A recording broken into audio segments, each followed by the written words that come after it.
You're about to listen to TADPOG, Tyler and Dave Play Old Games. It's a comedy video game podcast. We would like to stress that the hosts are not experts and are really just very crass commentators. Seriously, this is an explicit podcast that happens to talk about video games sometimes. So please enjoy this pretty okay podcast with Tyler and Dave.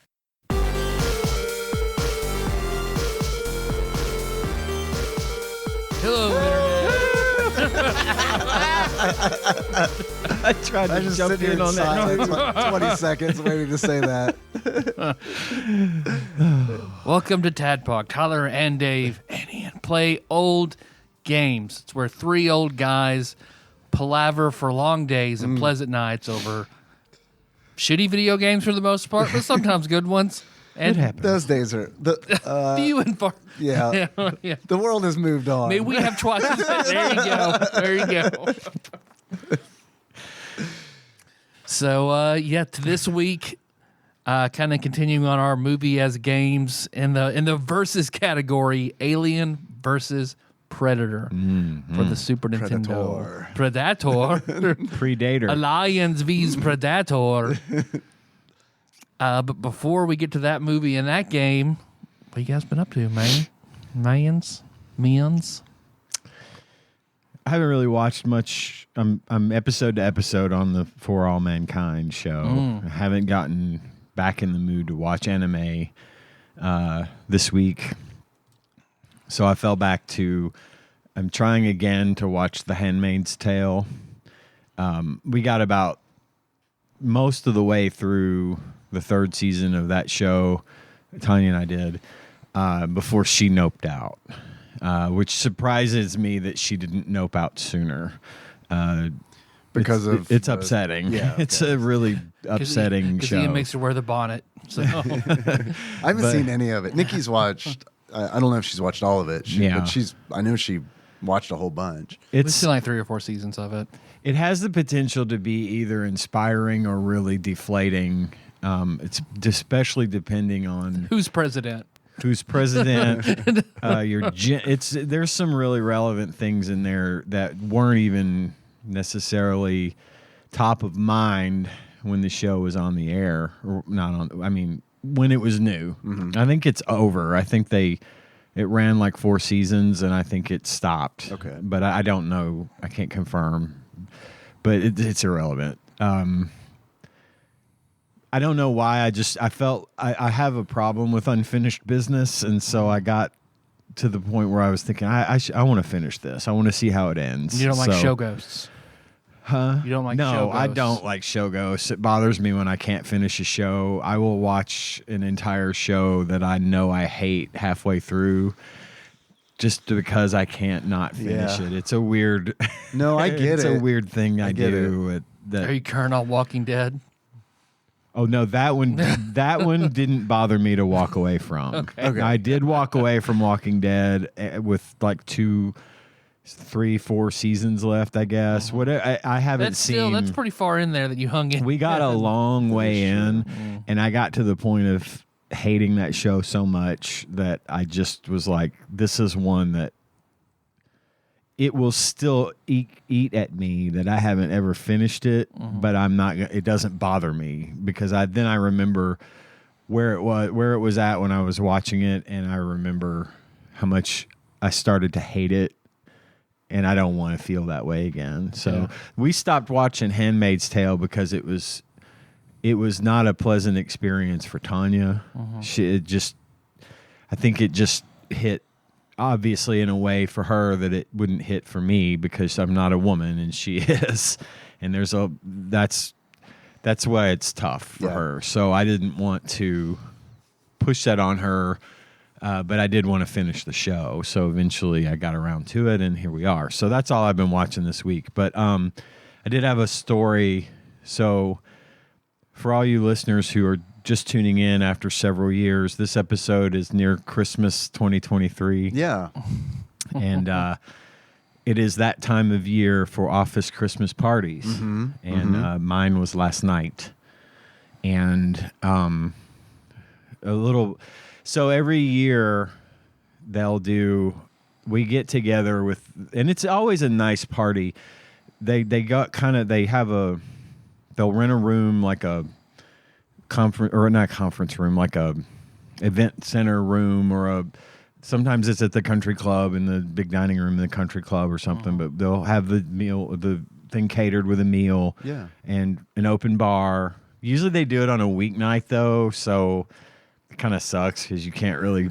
I don't personally drink anymore, but I will like to have a beer or two at things like this. But a lot of people just want to come, cut loose, party, have fun, but they don't, because we all got to get up and go to work the next morning. I thought it's cheaper that way. Well, and I thought it was by design in that way, but it turns out it's just the fact that it's already super expensive to host a Christmas party for our whole company.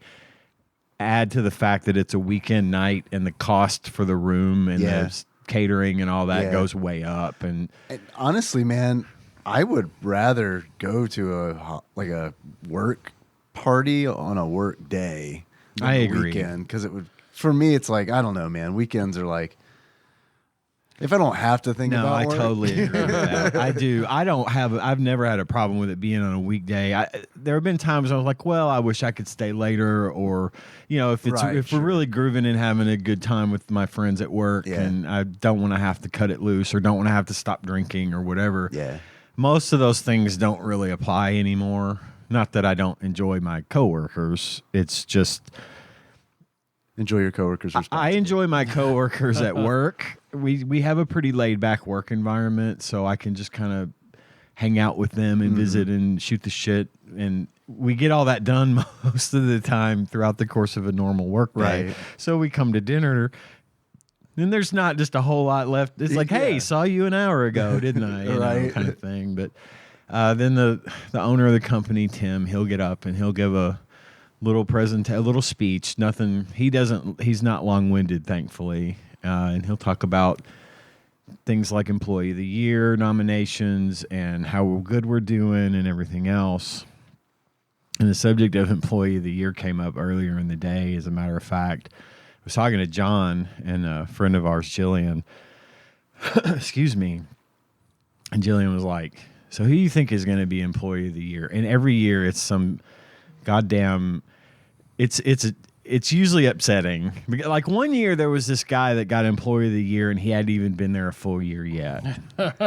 Employee of the 6 months. Because he was an ass kisser, an old school ass kisser, and he ended up thankfully leaving the company. Well, got my Employee of the Year award. See you later, suckers. He was good at his job. He was just kind of a shithead. I didn't like him, but anyway, it was always a kind of a running joke. It's like, who's going to get it this year? I got it. Nice. Last night, I got Employee of the Year. Congratulations. So thank you. What'd you get? Well, first of all, I was like, after they said, who do you think it's going to be? I said, well, I know who it's not going to be. Because every year I make the joke that it's never me. And I've been there almost 13 years. And I mean, I'm not like the... You're Leonardo DiCaprio. Like they right. miss you in your prime years. They're just going to get you eventually. Exactly. I'm not the smartest guy there. And I won't call myself even the hardest working person. But I do like my job, and I like helping my coworkers and helping the customers. And I generally get good feedback. So I kind of thought, just as a token old guy thing, they would at least give it to me, a Hank Hill once in a while. You just give it to me once. And it's always just been kind of a running joke that I never get it. Kind of like Sally Sounds Field. like a great joke. No, but I make the joke. Okay. I make the joke. So yeah. Anyway, he gets up and he says, Tim gets up in front of the employees in front of the company, and he says, okay, and so for this year's Employee of the Year, I'm going to defer to Josh, who's Josh, from Ping Pong. Yeah, Josh. not Josh of TADPOG Sweethearts fame. No, a different Josh, but one of two that you know. Yeah. But this one is. This one you is underestimate sort of how many Joshes I know. Josh that you and know Matt's, that we know in common. Kentucky. One of three Joshes that we know in common. He says, I'm going to defer that, and he goes. And this year's Employee of the Year is someone who I've probably can say I've had the longest working relationship with out of anyone. that has ever worked here. And I was like, no. It's gonna be me.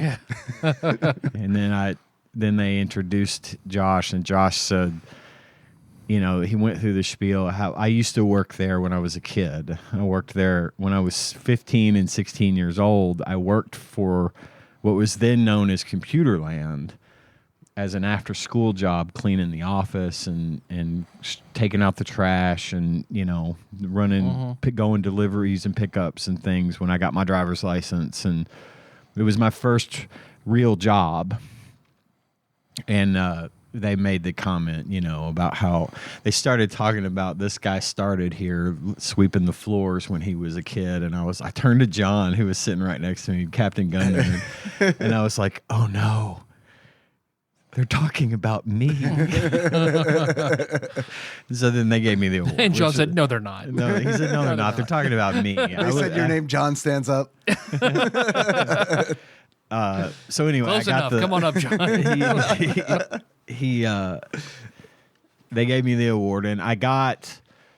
So usually the award is, you know, you get a little certificate or whatever, and then you get it $500. Hey, All right, that's there we all go. right. Which Yeah. is cool. That is. So we have this system at work that they use to kind of reward us for performance. That is sort of like a points system, but it's called Crewhoo, and it's this thing you get points for like positive reviews. You can give awards to other employees for helping you out. So, you know, Yeah. but those points can then be redeemed for like gift cards and stuff. And so I was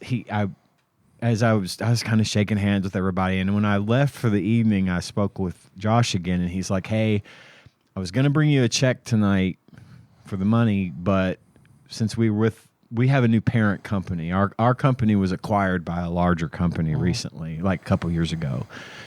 And they're now doing all our payroll and everything else. And so the girl that does the payroll for us, when she was fully in charge of that, she could do things that we can't now do. Sure. So they can't just give me cash, and they can't just cut me a check from.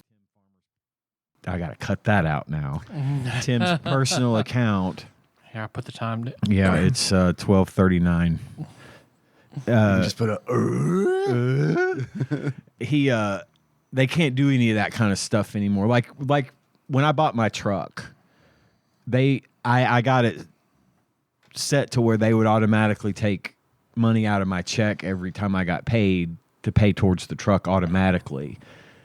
But they can't do that kind of thing anymore because now it's being handled at a corporate level or whatever. So he's like, so I didn't bring you a check because I wanted to give you a choice. He said, you can either have the check, but we have to tax it. Or an elephant. Or I want my elephant. actually a Harrier jet. So, or we can give you the monetary equivalent of points that you can just then tax free that you can then use to buy gift cards for whatever you want. And they can add gift cards for fucking everything. And so I put that to the test. And I know my wife's not going to listen to this. And if she does, it's her own fault for not letting me know she listens to the show. So I've been looking at buying her a necklace from Tiffany and Company in New York. Because when we went to New York together a couple of years ago, we went to Tiffany, and everything in there is extremely expensive. Yeah. It's not like K Jewelers. It's fucking nuts, crazy expensive. Yeah, even the breakfast. Especially the breakfast. What about breakfast at Tiffany's? I don't know.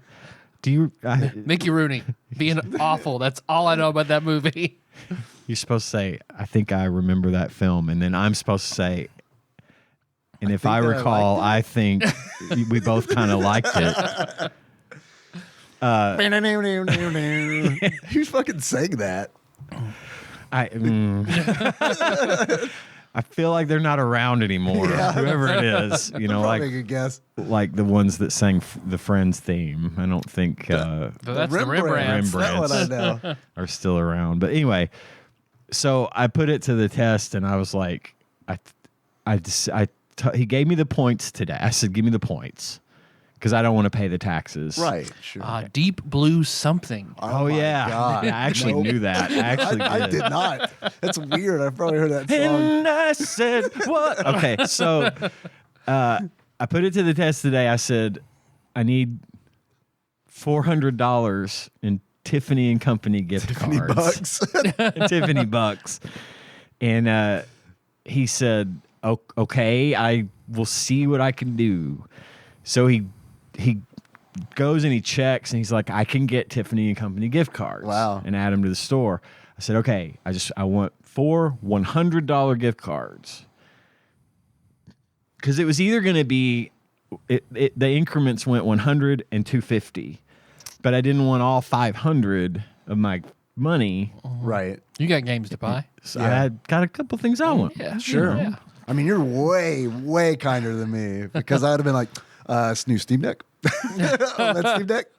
I thought about it, but it's Christmas, and I'm Yeah, no, that's what I'm That is saying, what you're I'm better getting for than me. Christmas. I've already discussed with my mother. That's what I'm getting for Christmas. Nice. That's nice. awesome. Oh, dude, I'm envious. The OLED looks cool. Yeah. And that's not off the table yet because I was gonna buy her the necklace anyway. Now I just don't have to buy it with my money, so I'll just turn around and buy it. There you go.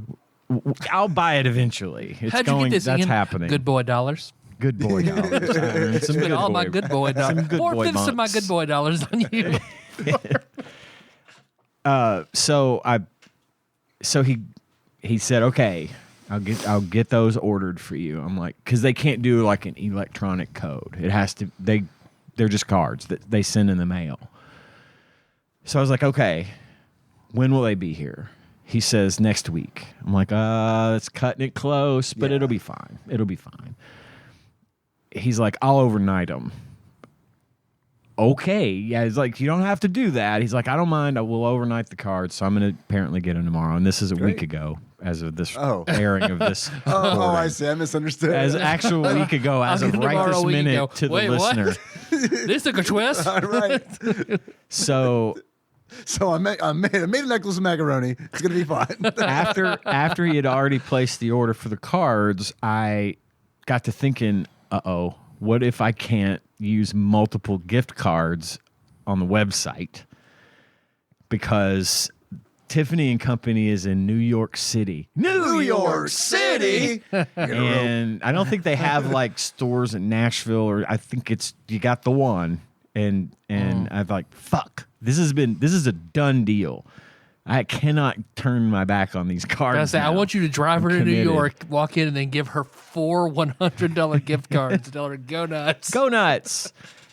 And then go into debt for the massive amount of money I had to spend to get her to Fifth Avenue so she could go to Tiffany's. Anyway, so I go on Tiffany's website, and they have a little chat with us bubble, and I opened it.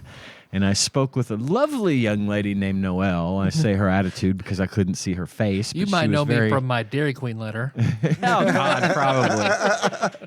She was super helpful. And I was like, hey, I got 4 $100 gift cards from Tiffany. I'm not a scammer. Right. How can I use them all to place the order?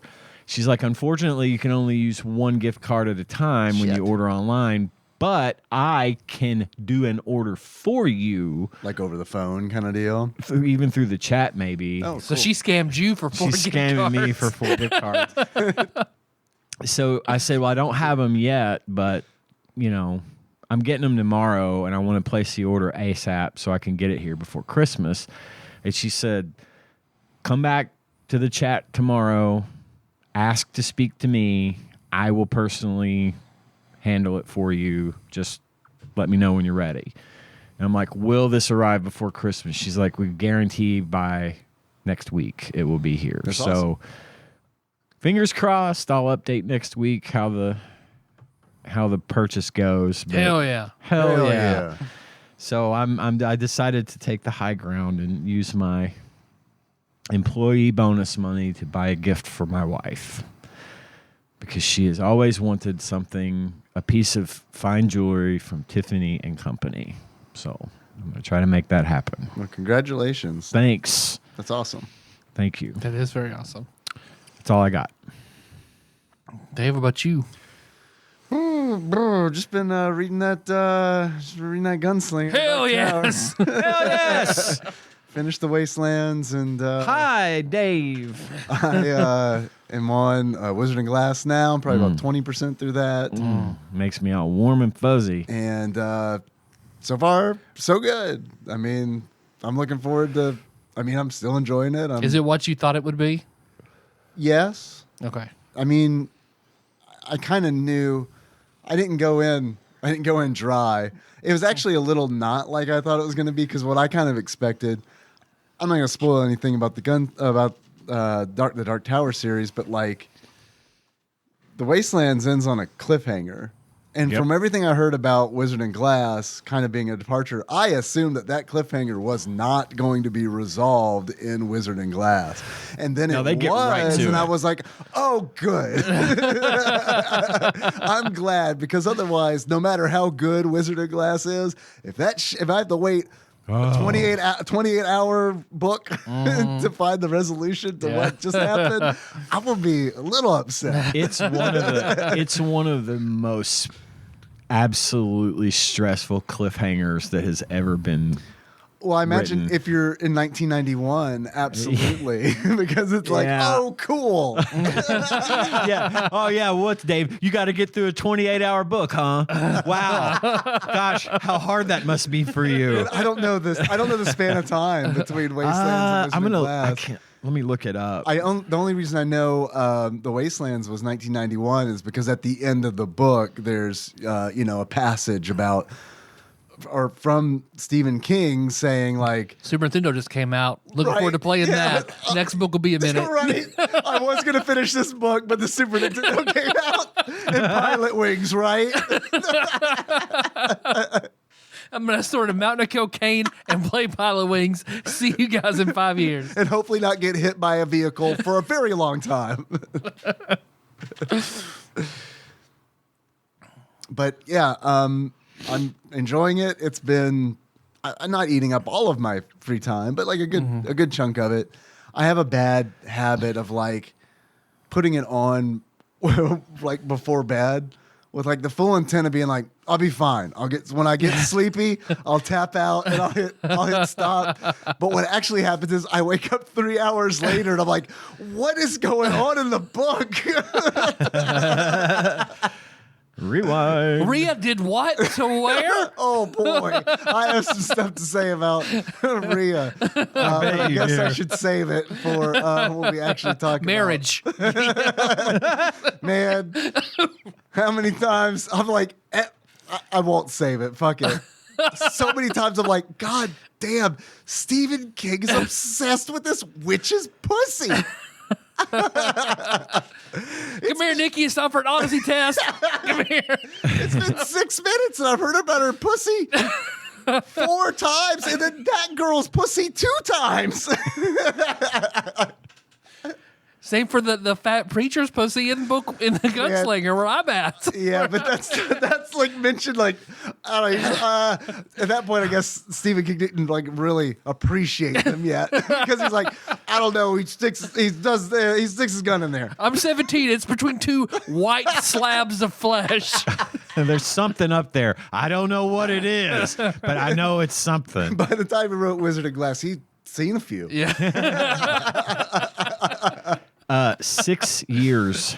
6 years. There's a between the 6-year books. gap between Wastelands and Wizard and Glass. You know, I was. That's a long time. that is a long time. That's a long time to wait. It hurts. So they opened Wizard and Glass with essentially the last chapter from the Wastelands. Right. And what's interesting is reading them back to back is like noticing the changes that were made to that, because it's like, that's interesting. That because I know that's not how I heard it the first time. Right.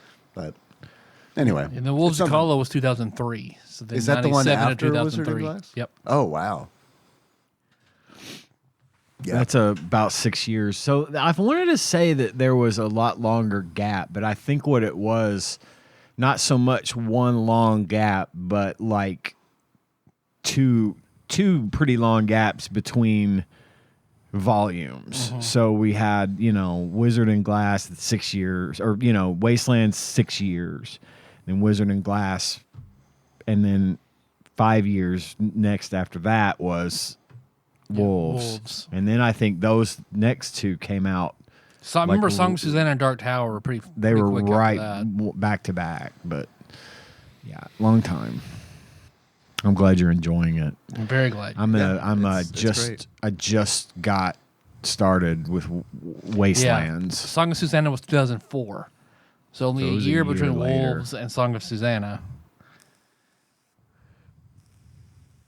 And then the Dark Tower was where'd you go? Come on. Dark Tower 7. Same year, 2004? Yeah, I wanted to say they were released like right back to back. Like he knocked it out all at once. Yeah, that's what he decided to focus on, writing back to back instead of writing 2 books in between every book. Yeah, All right. I've been enjoying getting back into it still. So We were like in Discord in our Posted private chat, screenshots. just posting our screenshots of like what Dark Tower book we were on, and inaudible. yep. It's been nice. It's been nice reading it, and it's been nice talking to you guys about it, and yeah, it's been good. I've really enjoyed it. I feel like I'm going at a good pace just because Very good pace. It's hard You to are. It's hard to not. It is. It's tough to put down. And it's like when I get done with the Dark Tower series, I'm going to be like, all right, now I get to catch up on 3 months of podcasts that I haven't listened to. 'Cause I haven't listened to podcasts Yep. like at all. I haven't either. I was making a good clip through Conan O'Brien Needs a Friend. Nope, not Yeah. now. It's wrecked. Yeah, I It's get not it. happening. I'm not picking it back up till I get through all 7 books. Yeah. Same as you. So Yeah, I don't want to lose steam. I feel like being able to read them all at once is like, that's a blessing. And I don't need to Yes. spoil that blessing. You know what I yes, mean? Absolutely. That is good. And it'll be one I feel like you're going to go back to it again someday. It honestly, like, you getting messaged on Play Online, or I don't know what the fuck that is. I guess it's my email somewhere. yeah, man, I can totally see going back because, like, Tyler, you mentioned this, like in our chat, where it's like how much foreshadowing is done, and it's like, as somebody who like hasn't read it all already, I pick up on that, but like I don't have the perspective of somebody who's already read it Yeah. all. Well, you'll get. It's not one. For me personally, it's the Dark Tower series. Every few years, I'll go back to it, but it's a lot. It's a lot, Yeah. and it gets in your head, and it stays there, and it changed a lot of the ways I look at things and the way I think about things, and it made a huge impact Yeah. on me, is what I'm saying, and it's a lot. And I have trouble starting it, but I never have trouble finishing it because I know that once I start down that road, that's all I'm going to want to do. Right. And I got other shit to do, so. Yep, I get it. It's also like crazy to think about like how popular like multiverses are now. Yes. And this is like, the OG multiverse. I mean, yeah, it's Yeah. written a long time ago. Yeah, compared so to Wheel of Time too. They touched on that early on in Yeah. there. So Yeah. They were in the 80s doing that. Other than that, I've been playing Final Fantasy XIV still. I'm on the Shadowbringers expansion, which is like the almost current. It's like the expansion before current, and it's good. I love it. It's different. It's a departure, and I think it's weird because we talked about this on the show years ago. But like things that are going to be like that are games that are forever linked with something else because you're like another piece of media because you were consuming that media while you were playing this game kind of deal. I haven't really been playing Final Fantasy 14 while listening to The Dark Tower, but Shadowbringers, a lot of stuff in Shadowbringers reminds me of The Dark Tower. I mean, if you care about spoilers for an Final Fantasy 14 expansion from like 4 years ago, skip ahead 30 seconds. But the story is essentially like you are brought from your world to another world through a tower. And this world is one where it kind of bleeds into your world, which is called the Source. And it's post-apocalyptic. It's kind of like a catastrophe happened here, or cataclysm happened here, and you're in your world. You're the warrior of light. This world has been destroyed by a cataclysm of light.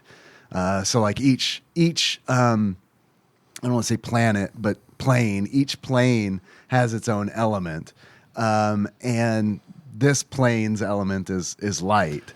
Would you say that this world had moved on? It definitely fucking moved on, and it's also like there's a lot of horror in this expansion, which I did not expect at all, and I mean like body horror.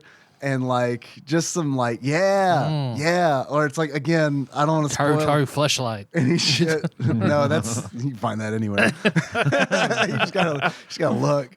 But like there's a scene where like you meet this NPC and it's like this isn't a game where I'm like used to like horrible shit happening to people because it's not a horror game. So like I met her and like she's nice and everything. It's like oh okay cool, and then like she transforms into this fucking horrible being. And like part of the lore of this world is when it was overcome by light, the light produces these like creatures.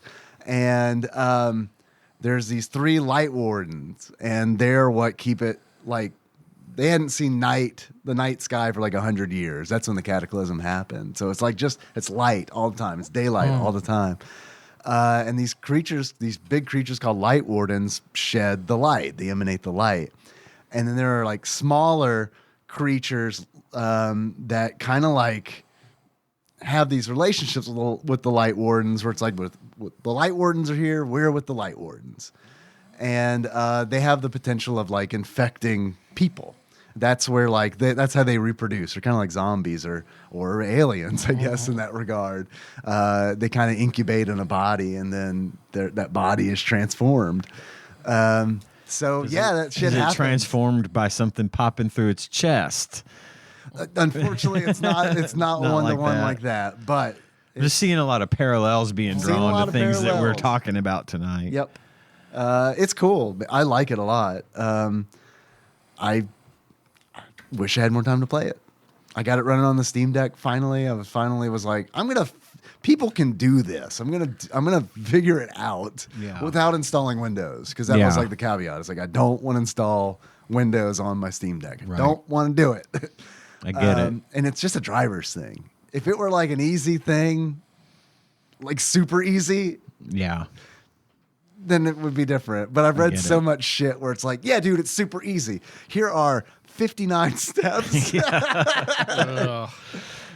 But yeah, this was pretty easy. There's like this app on the Discover store called 14 Launcher.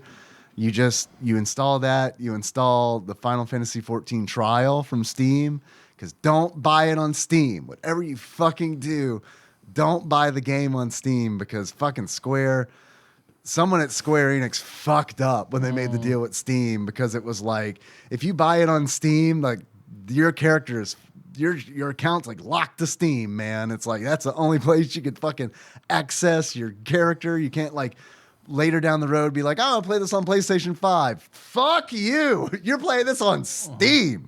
Oh. So it's fucking weird. But it doesn't do that in the other direction. No. So if you bought it elsewhere, Yeah. like PlayStation or something, you can play it using the free trial on Steam. If you sign into your account, right? Exactly. That's how you essentially. That's the workaround that you like use to like be able to access it.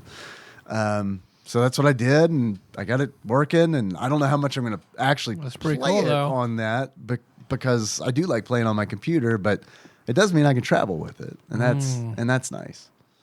That's the best time to play MMO. Yeah. So, Yeah, for real. Like, when you're in a hotel room. But yeah, that's kind of it. Just staying current on the same old anime I've been watching. 16-bit Sensation. And I'm letting that one build up.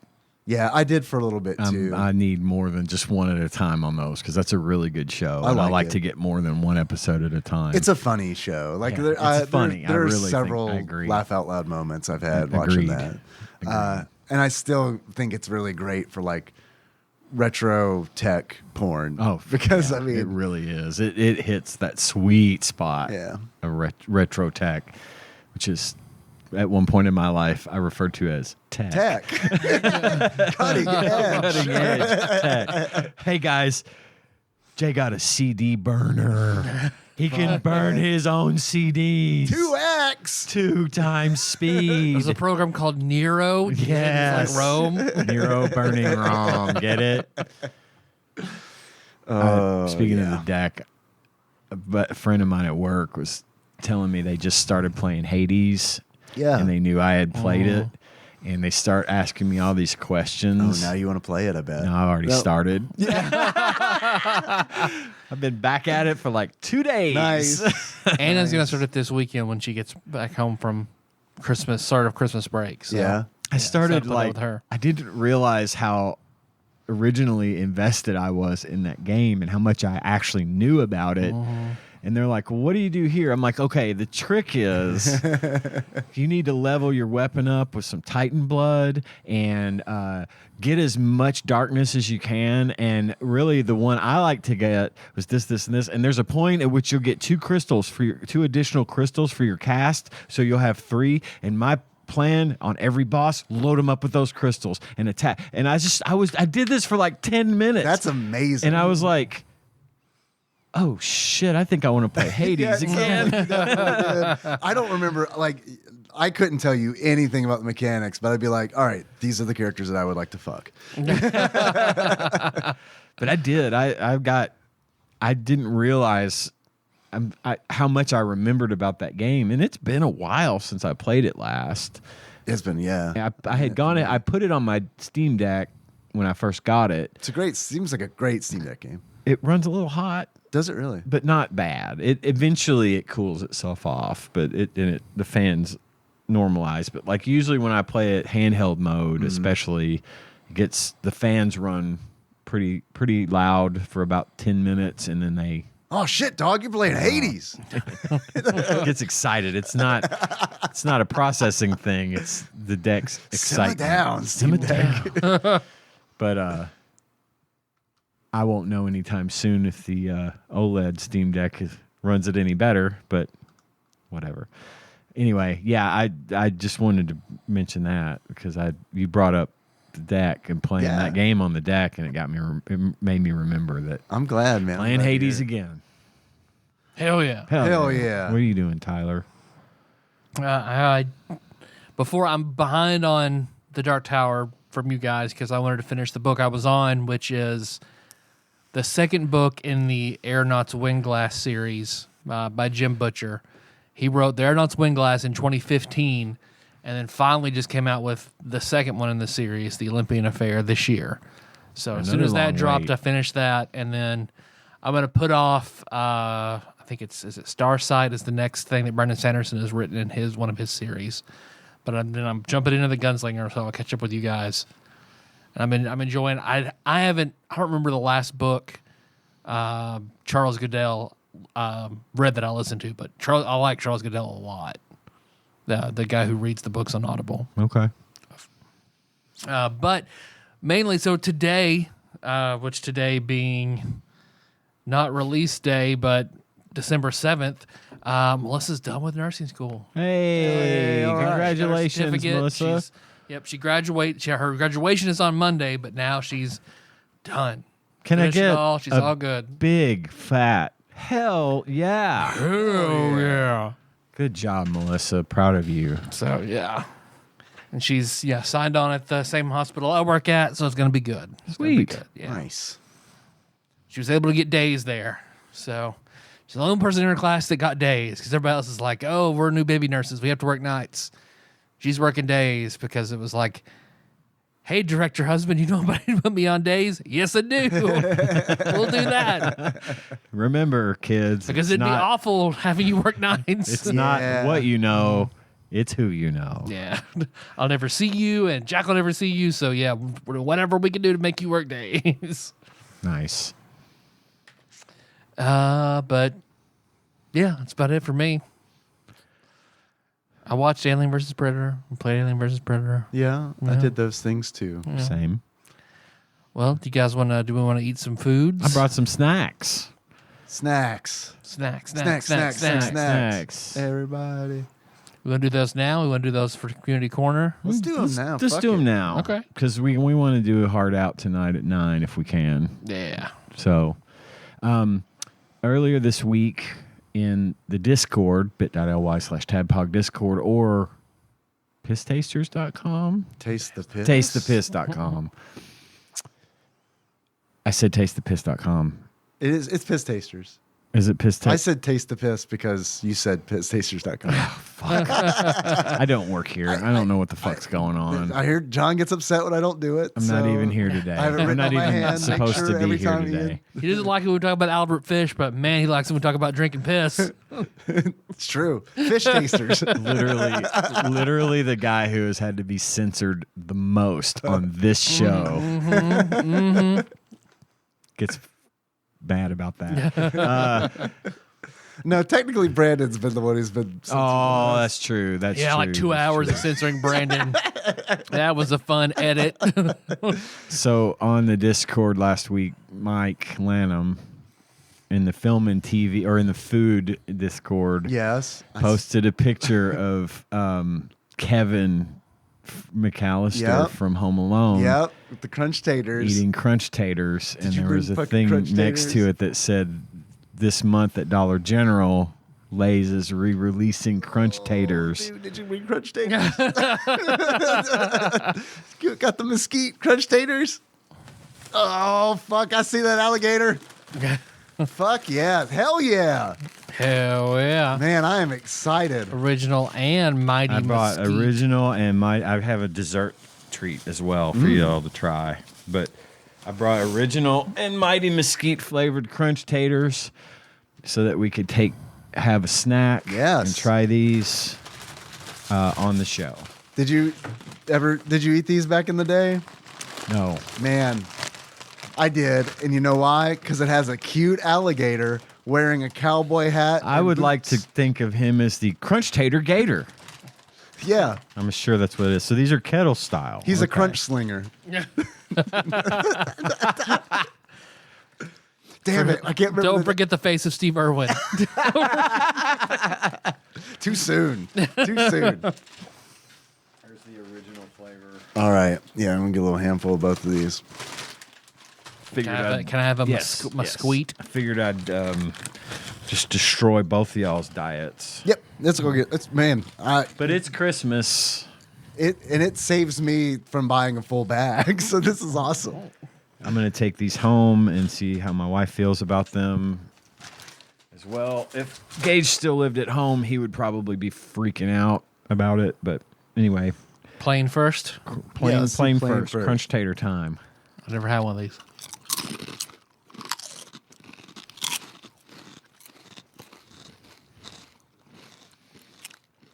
That's a good chip. Mm-hmm. Not too salty. Mm-hmm. It's got a nice tater flavor. It'd be good with a dip. Hell of a good sour cream to onion dip. I like that creamy ranch dip that Lay's makes. I bet that would go with it. All right. Mesquite barbecue. Mighty mesquite. Hell yeah. Man, That is a good flavor. shit brings me back. Does it? Is it Yeah, is it it does. accurate I mean, as far I as can you know? remember, yeah. Hell yeah. Ian? It's a good chip. I've been Thank you, watching dude. so much You're Iron welcome. Chef, and they'll eat something, and the taste is it's very nostalgic. Yeah. Well, okay, It is. the taste is very nostalgic. It is. It's gentle and subtle and very nostalgic. I'm just gonna pull this bag over here. Just have a little bit. Yourself. Have as many as you like. I'm gonna wrap up the bag so they don't get stale and mushy, but have as many as you need. I'm good. Tyler, you want some more? I'm good, my friend. Thank you. I do have a dessert as well. Something else I found at Dollar General that I've never seen before. I am going to have one with you, Okay. but it will be my second one of the night. Okay. Because I could not resist. I had to eat one right after I got it into the car. It's a new Hostess cake. That's right, fellows. A new Hostess cake. It's called a Casbar. Rock the Casbar. Rock the Okay. Casbar. This is a triple chocolate cake with sweet crunch pieces in it. It's like got Rice Krispies in it. Oh, okay. In the middle. They're good. They're good. They're real good. I enjoyed it. So and they're tiny, so you don't have to feel too guilty about snacking on them. You want to split that? You want to split I'll that split with that me? with you. Yeah, that'll work. I'm gonna eat a whole one because I'm a big fat pig. No. Oink, oink, baby. I have a weakness for sweetness. So does my U1C. And don't you hesitate to tell me if you want more crunch taters throughout the course of the show. I'll give them. I'll get them to you. Thank you. The last one I had was like the fucking perfect crunch tater because it was like 8 of them that had been like folded over on themselves. So it's like, it's a good chip. Well, so now I remember, the whole Robo eats Oreo, but Davey wants tater. Davey got a shoulder good. Davey wants tater. It's a thing now. TADPOG want Casbar. Casbar, here we go. Okay, that's good. It's a I pretty like good it. cake. They make one with caramel too. I think I prefer this one. I do. I agree. It's good. I wish there were more Rice Krispie though. Maybe I got Mine it. did have like 2 in it. So It could use more, but also that cake was designed for one person, so maybe Right. the ratio would have been better if you had each had a whole one. Yeah, it's like a I'm doing. burrito. Burrito physics. Right. That's the snack corner for Dude, tonight. awesome snack corner. Thank you. Crunch taters. well, we want to take a quick little break and then jump into the movie and the game. Yes, that sounds good. I'm still eating, so yes.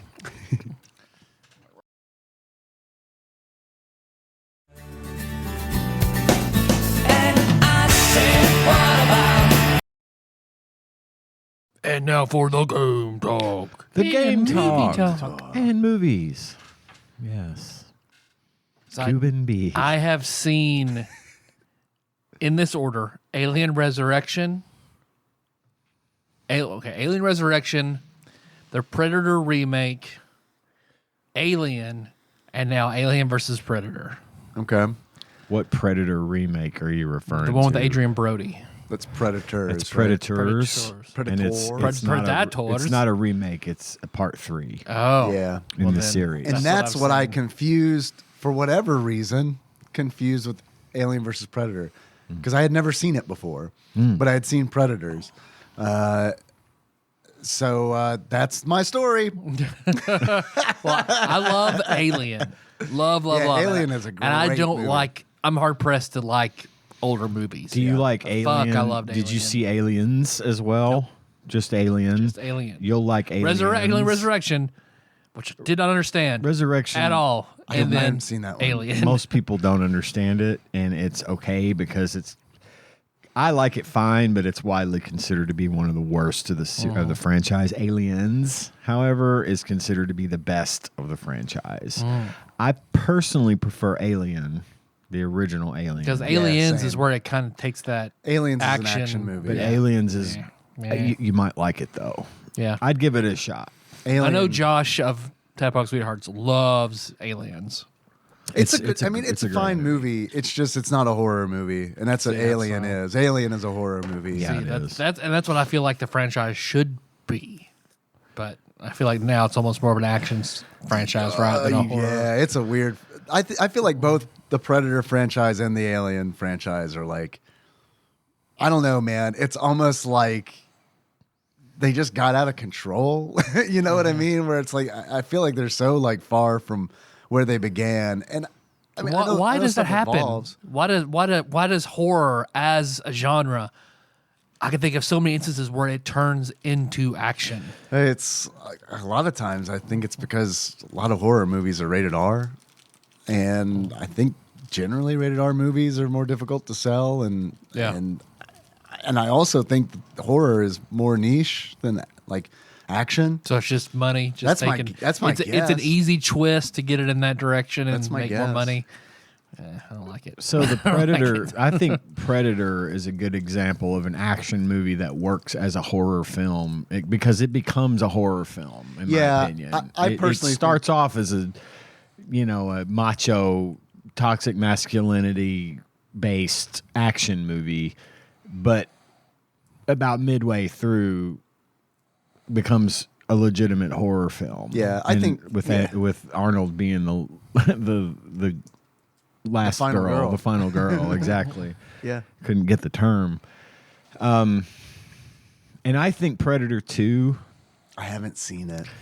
I tried to as a kid, and I was like, I don't know. It's in the city. Here's what that threw me off. That was it. Predators in the city. First of all, I like. Watch out, New York. Predators are coming to the city. Well, it's funny you say it like that because the Predator 2 is the most tropey 90s movie ever made. Is it really? Starring Steve Guttenberg. It covers all the bases. I mean, Morton Downey Jr. is in it. The guy that used to smoke cigarettes and put them out in a big bowl of cigarette butts and scream and yell at the TV. They have all that in it.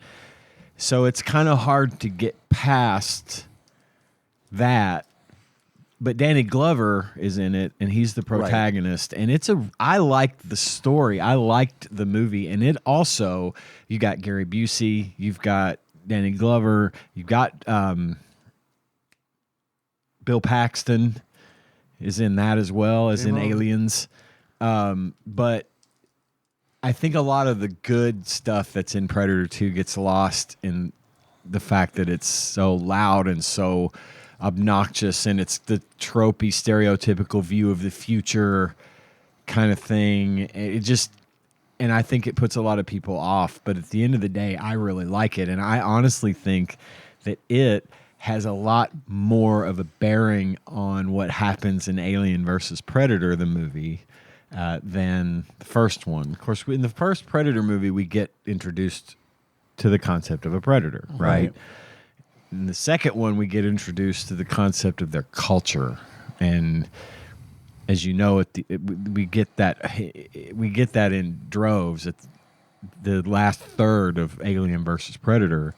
Yeah, where she sort of teams up with him, and which is where I kind of noped out of the movie. Oh man! Well, I feel like what I knew about Predator seems to be in weird conflict with the last third of Alien vs. Predator. Yeah.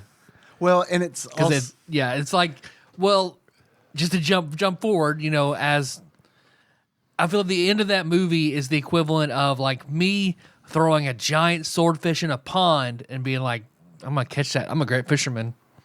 I mean, why are you, if you're the ultimate predator, you're just farming your prey, seems like contradictory to the great hunt. And I don't know. That's Bobby Hill hitting the deer with his car and saying, "Oh, I got one." The problem I had with the last third of the movie was that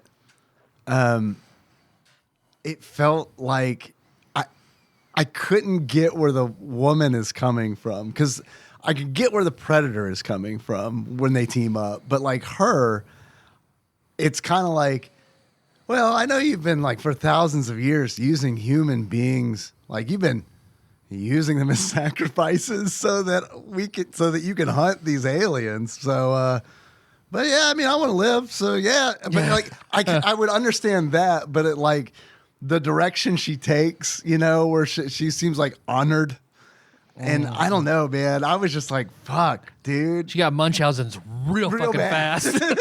Bam. Yeah, or Stockholm Thank syndrome. you. Yeah. She wasn't pretending to be sick to get the predator's attention. You're right, Stockholm syndrome.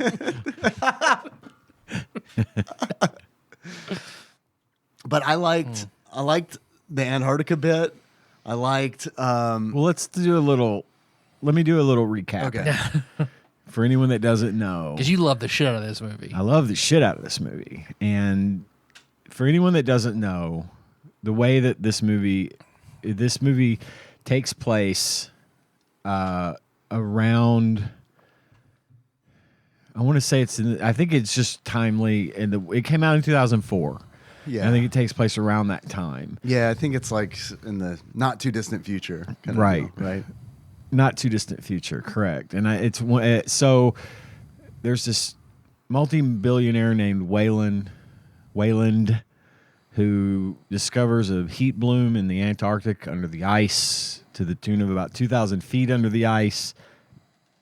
And he brings together a team of archaeologists and one woman in particular who is a skilled mountain climber, particularly in Arctic regions. She knows her stuff to build this team and a team of drillers that he brings to this.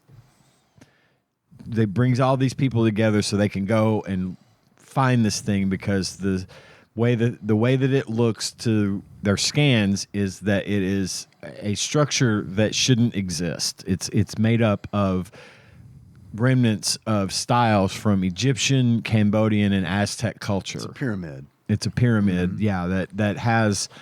So it's like the Egyptian pyramids, it's like the Aztec ziggurats, it's like the Cambodian temples, all from around the same time, but never ever seen together. And so they think that this may be the remnants of the actual first civilization of humans.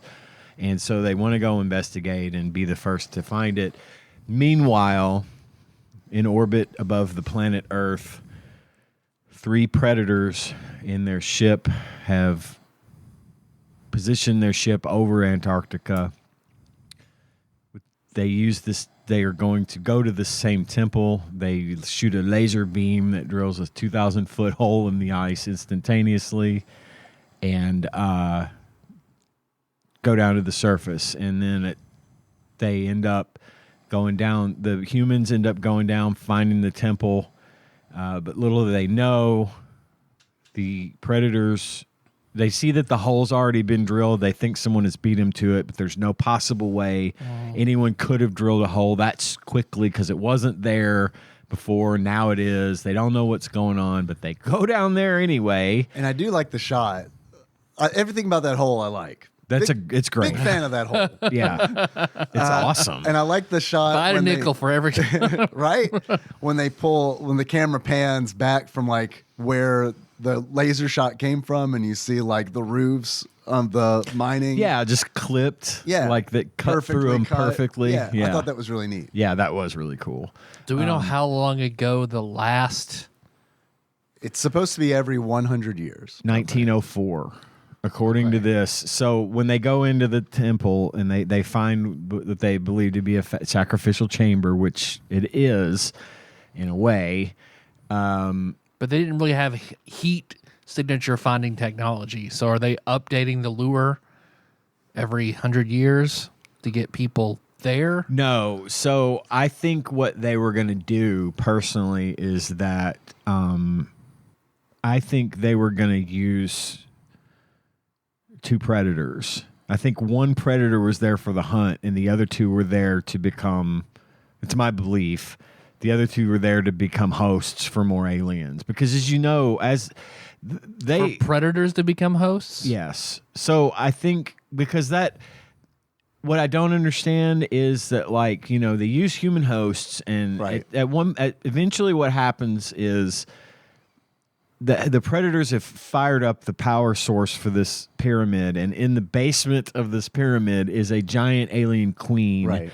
who has been frozen, and now she's thawed out, and her whole purpose, she's chained up, and her whole purpose is to lay eggs, which have face huggers, which then latch onto faces, which then impregnate humans with the alien, and then the alien bursts forth. The problem is there's so many by the end of the movie. There's a lot of them, and I'm wondering if they can't self-reproduce at some point.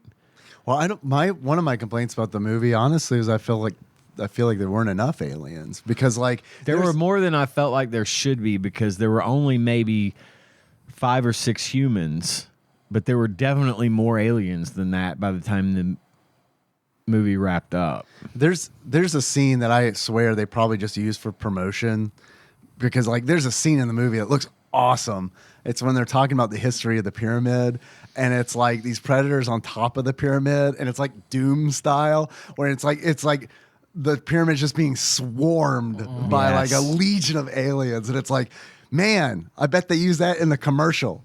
Because like I feel like what I got in the movie wasn't that. It was what I was so disappointed. Well, it wasn't going to be that, because what we find out is centuries and thousands of years ago, the aliens came to the Earth and they taught humans how to build the pyramids. They're saying that this was like all done, all of the technology and all of the pyramid building and stuff. There's always been a conspiracy theory that how could they have done this? This had to be alien technology. That was the case in Stargate and several other stories. But it turns out the predators are the ones, and they come here. They help us. We build these pyramids. They show us how, but we willingly sacrifice some of our humans to host their aliens so they can do this hunt as a rite of passage. But if they're willing to farm, because I've been on alien TikTok for a minute just because I think the alien story is fascinating and the alien biology and all that. So aliens get stronger and evolve based on host jumping, collecting from whoever their host is to the next alien that comes out of that. Right. Okay. I didn't know. I didn't know any of this. Yeah, that's why, like, because I saw the evolution of like aliens into like the creators, whatever, from Prometheus. Whenever one gets a hold of that gives birth to more of the modern day alien, and like they evolve over. So Prometheus is the first. Prometheus explains where the origin of aliens. That explains how these creatures came to exist in the first place. Is all I'm going to say about that, and it's all tied together in the sense that. So in this movie, what after the aliens, the queen lays the eggs make the face huggers latch onto the explorers, henceforth come the aliens, and now it's the pyramid keeps changing, the walls change, the stairways change. It's a maze. Every 10 minutes it changes. And during the course of going into the pyramid, they find the cache of weapons. So what the idea is that the whole ritual of this first hunt for a predator is they take them into this pyramid, they go in, and they have to fight their way through the pyramid, or make their way through the pyramid at least, to their weapons, which are the shoulder-mounted cannons. And they put the date in, and the humans find the weapons first, and they find that the last date that was entered was 10/10/1904, and the date that they're in the pyramid in the movie is 10/10/2004. So that he just tries it and it opens. They get the predator's guns, but they don't know that they're the predator's guns. As soon as they lift the guns out of the thing, the pyramid starts shifting and changing, because that's essentially how the game starts for them. And so from that point, now the predators are like, what the fuck? They're running around trying to find their weapons, because they're also now trapped inside this pyramid, but they don't have their advanced weaponry that they use to hunt with. So anyway, they end up trying to get their guns back. In the process, more and more aliens are being created, and they kill the humans, because predators won't kill if you're unarmed, or if you're weak. They only will kill if they're being attacked, or if they're in a battle with something. They won't kill an unarmed person. Yeah. So that goes back to the first one. That's why the woman in the first one wasn't killed, because she wasn't armed. But why are they like? Clearly, they know what the human alien looks like. If it's the constant hunt against the ultimate prey, like, all right, we know like human bred alien does this. It's pretty strong, but we'd make it a ritual for our kids to go kill them. Like, why are they not like making stronger? All right, well, we got everything we can do out of this. Let's make stronger aliens. If they're okay with farming, which feels weird to me. That's the one kind of. I don't have a problem with them using it. It's almost like a video game. It's almost like a training sim. Like, this isn't hard for them, but it's aliens are tough to fight. So this is their first hunt. Maybe these are like, young adult predators or whatever, and this is a ritual that you have to go through in one form or fashion. Maybe they have other places like this all over the galaxy that they've got set up for their training, for their hunting. I don't know. But in the one bugaboo I have is, like you said, Tyler, where were they planning on getting aliens? Because there were no hosts. And the only thing I could think of is that maybe one of them was going to make itself into a host for an alien.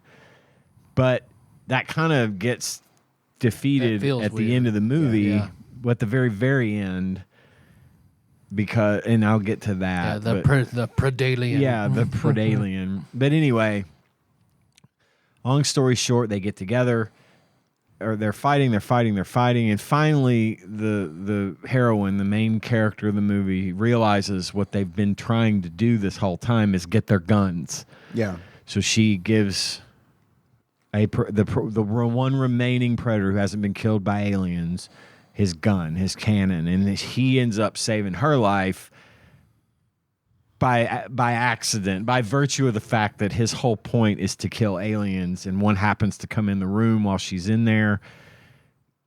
She kills the alien. It runs at her, and she picks up a spear that he had dropped, and it just impales itself on there. And so at that point, the predator Get your brand.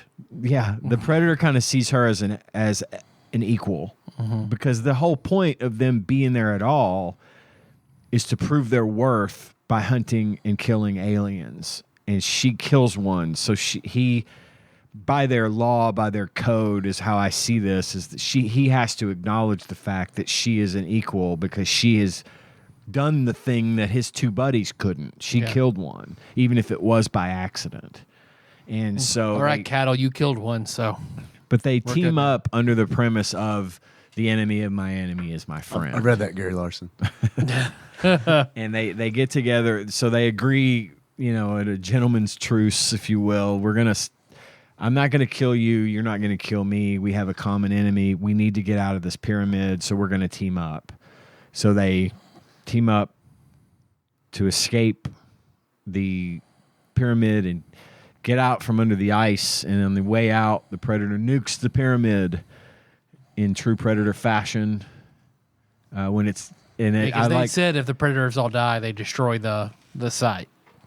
And right. And the lore, when the guy reads all the lore at the end on the floor, the last ditch the last ditch effort, and this is the scene you were talking about, Dave, when we flash back to centuries ago when they're fighting. If there's thousands and thousands and thousands of these coming, and he knows that this is I can't get out of here, they nuke them and reset it all back to nothing for 100 years.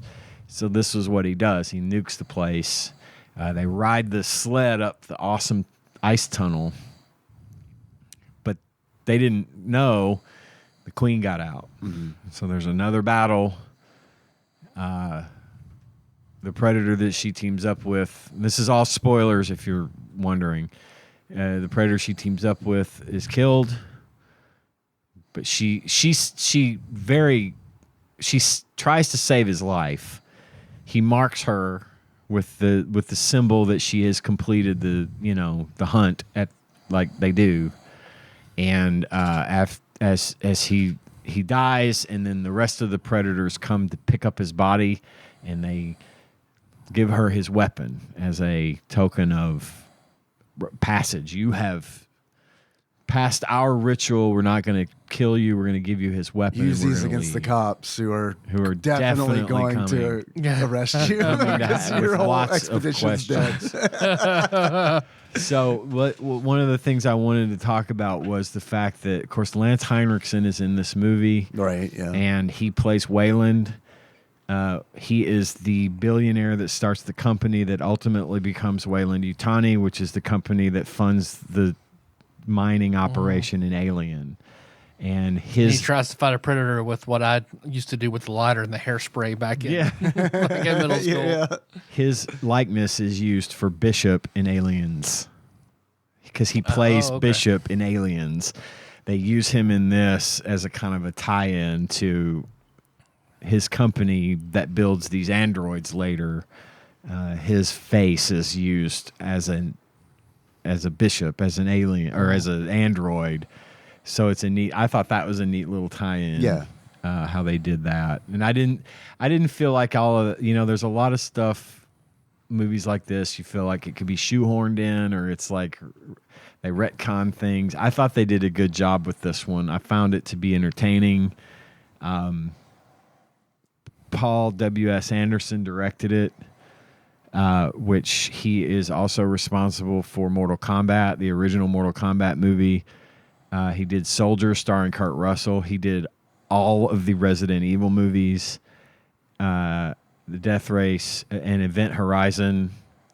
4 stars. Wisdom Sage says check it out. And a Monster Hunter movie. So I like a lot of his stuff. I like his style. And I thought that the lead, Sanaa Lathan, was really excellent in the role. The only other thing I remember seeing her in was Out of Time with Denzel Washington. If you haven't seen that, highly recommend on that one.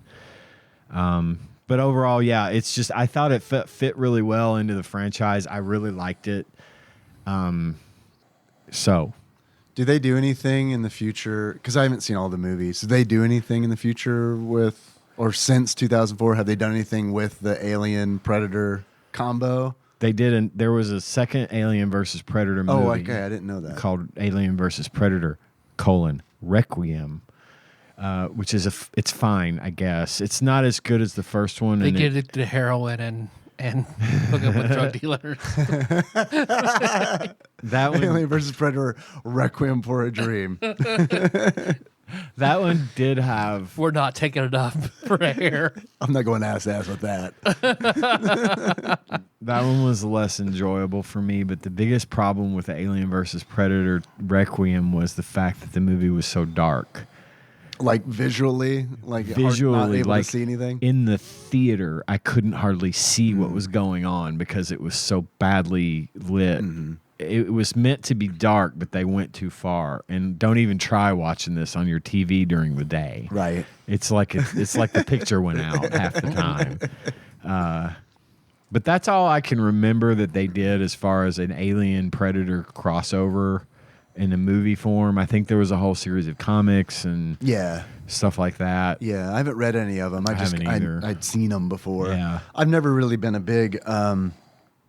I don't know. I guess I've never really been a big fan of I'm a fan of the original movies, and then kind of outside of that, it's been like, oh, I'll watch them every now and then. You know, I don't have anything against them. It's just I tend to.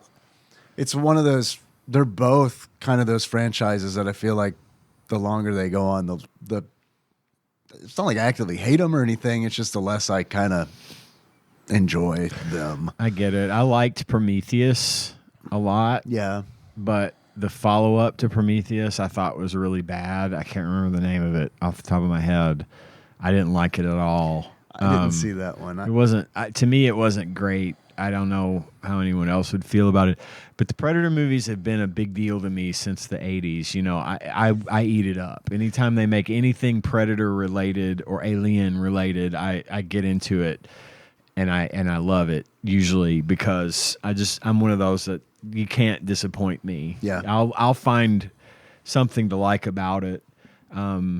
And of course, Prey. We talked about Prey. I loved Prey. I thought recently, Prey was fantastic. That was an excellent movie, and that really, I felt like that breathed a lot of life. Well, because it was fresh into the Predator like it series. was a fresh take, and I mean, the setting was a big part of that. The setting was a character on its own. It was one of those. I liked that because that was a new perspective, and it didn't seem. It didn't seem like none of it felt like fan service. You know what I mean? Like it all just kind of felt like I kind of feel like in some of the Alien movies and I guess Predator movies too, it just kind of gets like check the boxes, you know, where it's like, okay, well, what do people like about instead? A lot of times to me, it feels like instead of let's make a great story or like a great script, it's more like a checkbox. It's like a checkbox list of check. Like, what do we need to have in this movie? Well, the Predator's got to kill somebody when they're invisible. Okay, so we gotta have that's got to be in the movie. It kind of seems. Where's that list the suits gave us? Okay, right here. Yeah, All right. yeah. What a marketing drum up, you know, that we need to have in the movie. I kind of feel like the first times you see that stuff happen, it's like. It's nice because it's like, holy shit, I can't believe that happened. But then, like, I don't know, the 9th time you see it, it's kind of like, well, I mean, I guess you got to have it in there. I don't know. I don't want to. I didn't hate Alien versus Predator, but I also didn't love it. I'm in that camp too, but mostly just because I love Alien lore and Predator lore. So then whenever, like, I don't know, this didn't, to what I've learned to love on TikTok and get into and read the wiki and look at the comics, didn't translate as well for me to the movie. So it kind of, I mean, I liked it okay, but, I mean, I liked all the other movies we've watched recently better than this. I will say that. And that's funny you say that because besides Demolition Man, this is probably my favorite one. Really? But I will say, I realize, I'm not being apologetic here. I promise. I like this better than Judge Dredd. Yeah, I mean, I could see that. I am in the minority. I realize that most of the people I know that have seen this movie didn't like it, and I get that. I get it. And for you guys, I didn't expect that you guys were going to care for it either when we talked about it. I think just some of how actiony and some of the jump cuts and jump close-ups and how it felt kind of jarring.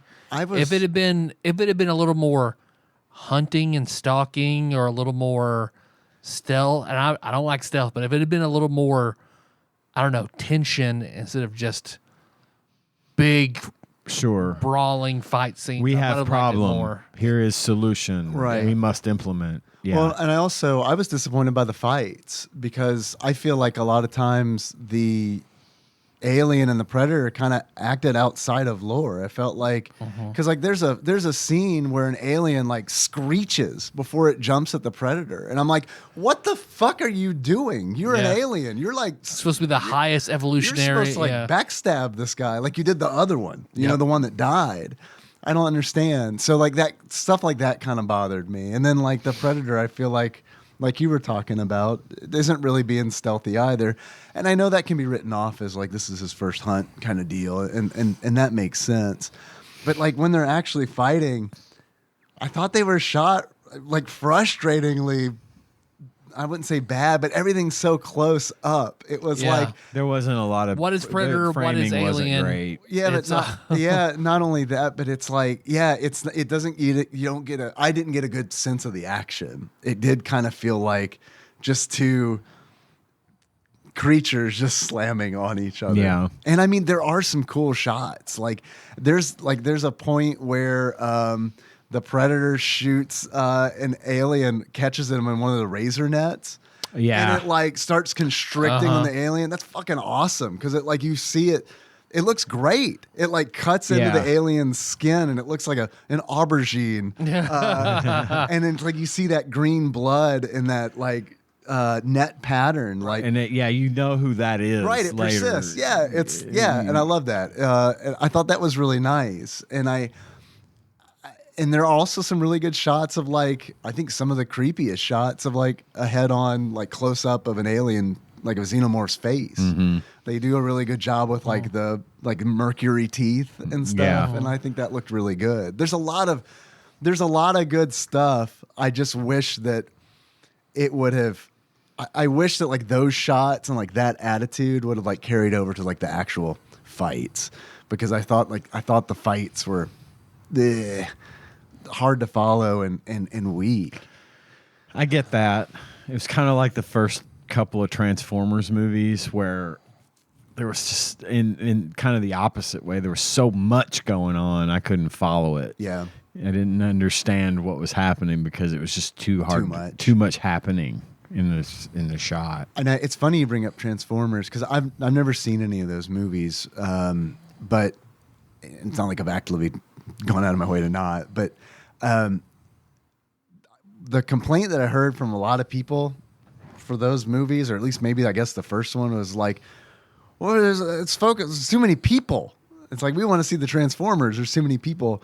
Like that's kind of how I felt with Alien versus Predator, because man, I feel like that movie doesn't like kick off until like an hour. Yeah, it does take a while to get started. And it's kind of one of those where it's like, I don't want to go on the expedition. You should. I don't want to. Here's reason. Okay. yeah, and they're kind of gathered up. I got big Jurassic Park vibes from like the way they're gathered up. Because Yeah. like a lot of that shit, like when they meet like the archaeologist, Yeah. and it's like very much like, oh, you're gonna lose your funding. Come to this. We're gonna take you on a helicopter ride into this dangerous Very place. much the same thing. Yeah. So what I've learned from movies is that archaeologists can be bought. Yeah. For the right amount of money to fund the dig, archaeologists will do anything. I bet those guys make tons of money in the real world. Well, we talk about the game. We can. Move over to the game. We can talk about So the game. it's as if you take all the things I didn't like about the movie and make that into a game. You've got Alien vs. Predator on the Super Nintendo. Did not expect it to be a side-scrolling beat 'em up. This one got me too. All. I thought I did not. I had the same problem that happened with Cliffhanger. I fired it up and I was like, "Oh no!"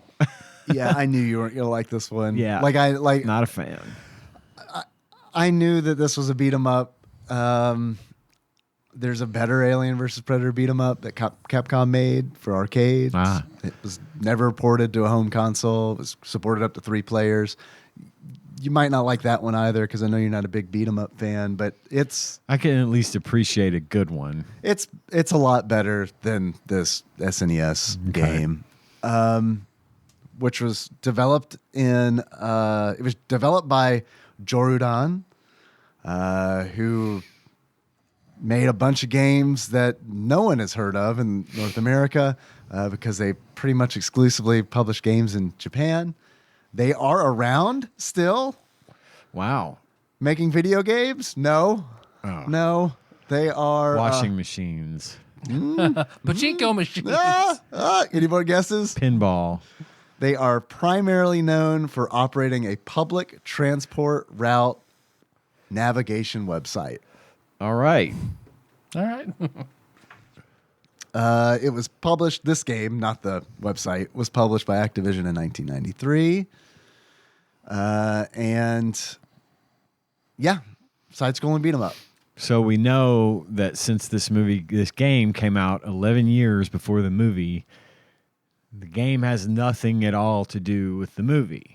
Right. Because the movie doesn't exist for another 11 years. But I'm assuming it was based on comics. I don't know what the development hell was like for the Alien versus Predator movie, but I can tell you that the Capcom video game that came out in 1994 was based on a movie script for Alien versus Predator that never happened. Really? Yes. So they wanted an Alien versus Predator movie to happen for at least 10 years before it happened. That's crazy that it was I didn't know that the movie drama was going on I didn't either until a decade Yeah. before the movie was actually made. So I don't know that full history, but I Yeah. do know that the Capcom game was based on a movie script that was never produced. Well, and here's the problem: is that if you've got a video game that tries to tell a story, you got to have more storytelling, and what we get are similar scenes to what we have gotten from some of these other movie video games, which is stuff we already know because we saw the movie or we read the book or we saw the comic or whatever. In this, they're telling the story between stages, sort of, but it's like, really, there's not much to the story. It's there were aliens here. The predators came to hunt them. Yep. Once they were out of the building, then they went to the woods. Once they were done at the woods, then they went to the spaceship. Yep. When they were done in the spaceship, they went to the other planet. Yep. And The alien home planet. the thing that I laughed, I watched the long play of this because I hated the game and played it for maybe 30 minutes before I put it down. The thing I loved the most was at the end of the game, right before you roll the credits, it said, "The predators have killed all of the aliens. It's like humanity owes the predators a great debt, but the predators don't want recognition. They just want the perfect hunt, and maybe someday they'll find another planet where they can hunt this massive prey again." Or so. It's the dumbest ending I've ever. And what the fuck was that thing at the end that didn't look like a predator at all. The art of the predator, they don't look right. The cutscenes in the game are like they're still images. They're PNGs essentially. And they don't look good. And they reuse them. Yes. Between different cutscenes. Yes. So it's kind of like, okay, well, you could at least show us some new art. That would be nice. I did like the in-game art. I thought like a lot of the alien designs were cool. The alien designs look pretty good. I thought the Predator looked okay in-game. Yeah, in-game, I liked the Predator as well. I liked all the in-game graphics, honestly, although I didn't like how, like, the level where you're on the spaceship, it's essentially one screen that just loops for the entire like level, and it's like, oh my god, and it's like mode 7 asteroids and shit in the background. It's like, that was weird. Yeah, it was weird because you think one might hit the ship. It just passes right by. The last second, that's what everyone on the ship should be worried about. Right? Fuck these aliens. The aliens are a problem. These asteroids are almost every single one of these is going to hit us if we're not careful. Yeah. I've almost got a little bit together for us. Well, so I can respect a good beat 'em up, and I will say this one had advantages over like Cliffhanger. As a beat 'em up, it had the standard stuff, which Cliffhanger was missing. Yeah, which is the ability to throw. Yep, you could do throws. You could do. There's a slide. You can slide into your enemy. There's, obviously there's weapons to pick up, which, and I think that you could move up and down, and it was a standard format beat 'em up. And the weapons that they include are classic Predator. They don't stray from the spears and the discs and the you have exactly a cloaking device. Which I thought I didn't understand it. I just think that I know that when you're wearing the cloak, you weren't being actively attacked, and I thought that was a neat effect that they give you. They include that. They're like, hey, it's Predator. We know one of the things he does is he can be invisible. Yep. So I thought that was cool that they included that. What I would have liked for it to have done would be to allow you to move forward instead of hitting the hard stops where you have to fight several aliens before you can move to the next section. I would have liked for the invisibility cloak to let you move past them, like Yeah. to the next screen Avoid or 'em. two before it wears off, so you could maybe almost like fast track your way partially through the level. to progress. Sure. Because every single one of these sections of these levels took forever to get through. I feel like that's because the aliens in this game are hit point sponges. They Yes. take forever to kill. Yes. And it gets so one of the flaws of a beat 'em up, I feel like, that you have to design around is there's this obstacle where it's like, hey, this starts to get boring after a while. And it's Yes, like it does. that's just the nature of the game. Right. It's like, So how do we break the how do monotony? you break? And they don't do that in Alien versus Predator. Ever. Their answer is, I guess, give the enemies more hit Let's points. make it worse. But it's still not as bad as like Last Action Hero. Like they're not. The enemies don't have. They're not that hard to take down. No, It's no. like it's not perfect. I wouldn't even say it's good. It's bad, but it's not like horribly could be a bad. lot It worse. could be a lot worse. Yeah, for sure. And I also like you're right that they added all these like things that a beat 'em up should have, like throws and weapons. That was refreshing. And at first I was like, oh, good. Right. But I do feel like they managed to fuck some of that shit up because it's like they include throws, but they don't do any damage. No, they're just getting them off of you. And it's like, I don't need to Right. throw it to get it off. I can just punch it. Because they're fast. And it's like you throw it off, they're right back on Yeah. you. Which is that's keeping with the alien. So it's like, okay, but let's at least if you throw an enemy at another enemy, it should hurt the enemies. Right. It should stun them for a little bit or something something. should happen. There but should be a nothing benefit. happens. There's And it's also- too easy to catch them in a throw. Yeah. Like you don't have to want it. It's, Right. You could be pushing forward and hit your attack, and you're holding them, and it's almost like the predator breaks the fourth wall and looks back at you, the player. You gonna do something? Right. I can't do with anything with what you're pressing. You need to press another button, so I throw this thing, Yeah. and it breaks it. It Yep. breaks the Momentum. Momentum, yes. For sure. I mean, yeah, I agree. Like, I don't know if the alien ever breaks out of that hold. You know what I mean? Like, Yeah, I really maybe don't. you could just stand there, and he'd be like, Right. Who knows? If Yeah. another alien didn't come up and attack you, I don't know how long you'd hold it. But like also on the throws, it's like, again, a swing and a miss because there are stages where there are ledges. Like in the forest level, you descend down these cliffs. yeah. And it's like, I'm like, okay, I've played a beat 'em up game before. One of my favorite things to do is fucking one-shot enemies by throwing them off of cliffs. Right. And so I'm immediately trying to do that. And there's like an invisible wall They that's like, bounce no, you and- got to fight this. You got to fight it. It's like, Not that easy, but it's buddy. a cliff. No. You're a predator. You gotta have honor. You don't throw them off cliffs.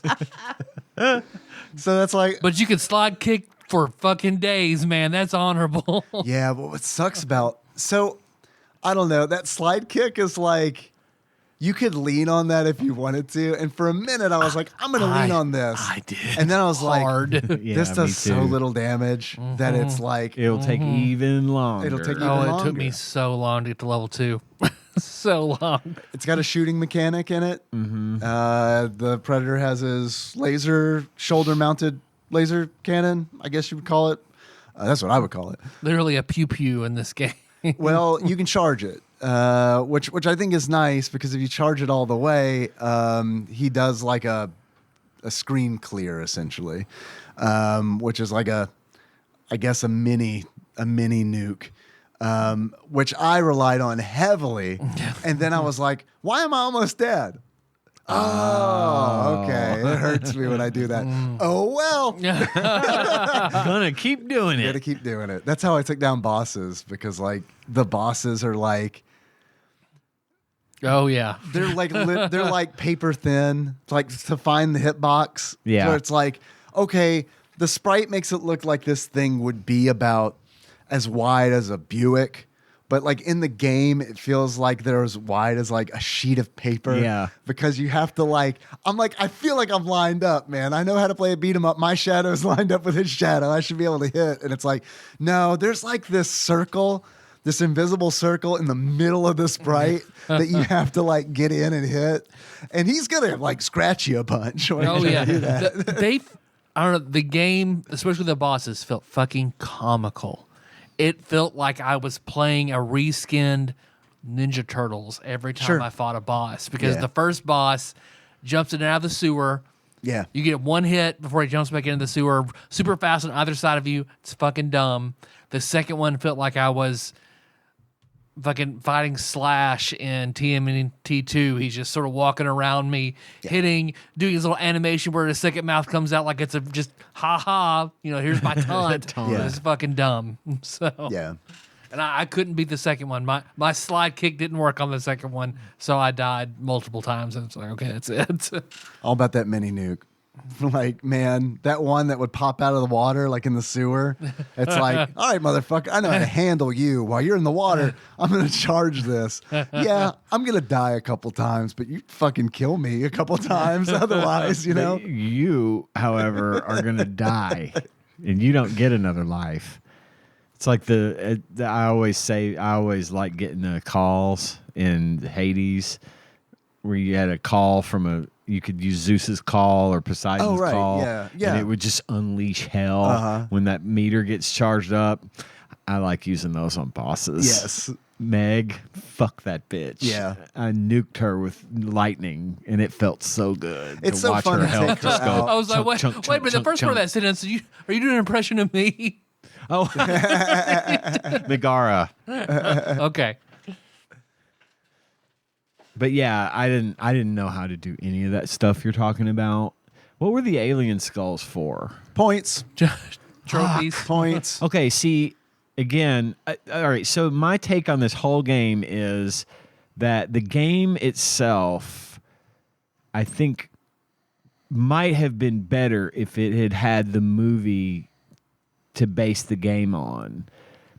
Because then they could have put some things in. Because, like, I would have thought, if, let's say, the movie did exist in its form that we know, but this 10 years earlier, and this game had been based on it, I think what would have been neat would have been the alien skulls could have been used as a temporary shield, because in the movie he hollows out one of their skulls for her to shield against the acid blood. Right. And I just thought that was maybe kind of where they were going with it, but nope. I just never could figure out what they were for. No, they're just points. Yeah. And it's like, what stinks also is like back in the vein of being able to throw is a good thing, but they kind of fuck it up in the execution. The weapons, I feel like, are another like thing where it's like, oh, great, but they fuck it up too, because it's like, if you pick up a weapon, you are stuck with that weapon until it runs out. So it's like if you pick up a spear, you throw spears, and that's it. That's all you can do until they run out. Like, and there could be weapons littering the floor, but you can't pick them up unless you get rid of or the spear. health or anything. No, right, exactly. Yeah, no health, no alien I throw skulls all for my points. spears until I'm out to pick up some health. Right. And it's like, that seems like a oversight. Yeah, it's fucking dumb. Alien versus Predator, more like Predator versus Aliens. Am I right? Exactly. Yes. Yeah, God, yeah. So many. This game, I didn't hate it. Like, it's by far not at all the worst, but it's just not fun. There's no it two-player. wasn't. No two-player. That's always a which is downside in a beat 'em up. big downside in a beat 'em Because up. this would, I feel like, be a lot more fun if you could both play as Predators. Or like the way it works in the Capcom game is there are a bunch of different characters you can choose from. Yep. And some are Predators and some are Marines, Space Marines. And it's like, it's also not limited to 3. So it's like you can choose different characters. This is pretty much, you are playing a Predator by yourself, and that's all you're going to be able. That's all you're doing.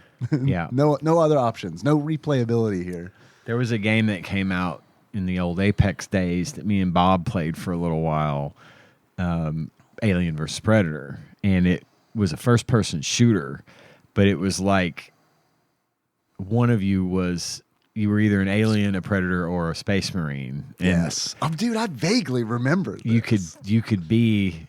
It was you versus someone else, and then I guess in some cases you could play multiplayer. But Bob and I always played just the two of us. Yeah. And whenever he would play predator, he you could go invisible. And he would do this to me every time. He would go invisible, and then he would stand right behind me and then make that clicking noise that the predators do. It would scare the absolute shit out of me. And then he would stab me through the chest and I would die. But that was a fun game. It didn't last long. It was glitchy, and I don't think it ever got like a really good following. But that was a lot of fun. Yeah. This was not. Yeah, I'm not gonna lie. I didn't love this game, but I kind of liked it, and it's just by the nature of what it is. I just like this genre. I don't think it's a good game. It's not a game I would really recommend, but I have played worse beat 'em ups, and I have played worse beat 'em ups on the Super Nintendo. So. Yeah, I don't know. It's a weird spot for me. So we know that I don't, and I'm sure this has been said, I just don't remember. I don't like beat 'em ups. Right. Tyler doesn't like driving games. Right. What's your big dislike? Do you have a genre that you... Puzzle games. Is it puzzles? Yeah, okay. Yeah. That's right. I couldn't remember. But I mean, I say that, but there are puzzle games that I like. Well, there's beat 'em ups that I like. But yeah, just generally, it's kinda like, yeah. And there's a racing game that I like. Cruising? Yeah, well, I guess there are two. There are two racing games I like: F-Zero and Rock and Roll Racing. Oh yeah, yeah. I feel like the overhead, like isometric racing games. I feel like those are like a different beast. You know? You should stream Rock and Roll Racing sometime. Oh shit! Oh, I would. wait. I They would. won't It's let been a you. minute. But you can't play the music. That's that one that they don't let you. You can't play that. They'll ban you because of the music that's in the game. Forgot about that.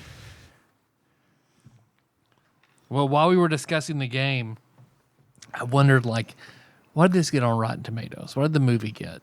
So then it led me to the rabbit hole. Whenever I'm doing the show notes, I always tag movie games. So it's cursory search. Out of all the movie games, what are the Rotten Tomato scores? What's the best movie game that we've played? What's the best movie for the games we played, and what's the worst? Give me the list. Like all the movie games we've ever played. Cursory search, we've done 15 movie games, spanning from single-digit scores all the way to a perfect 100. Perfect 100? One of the games that we've got a covered, perfect A perfect 100? 100. like the movie that the game is The movie based got a perfect on. 100, yes. Well, I'd need the list to pick from as well.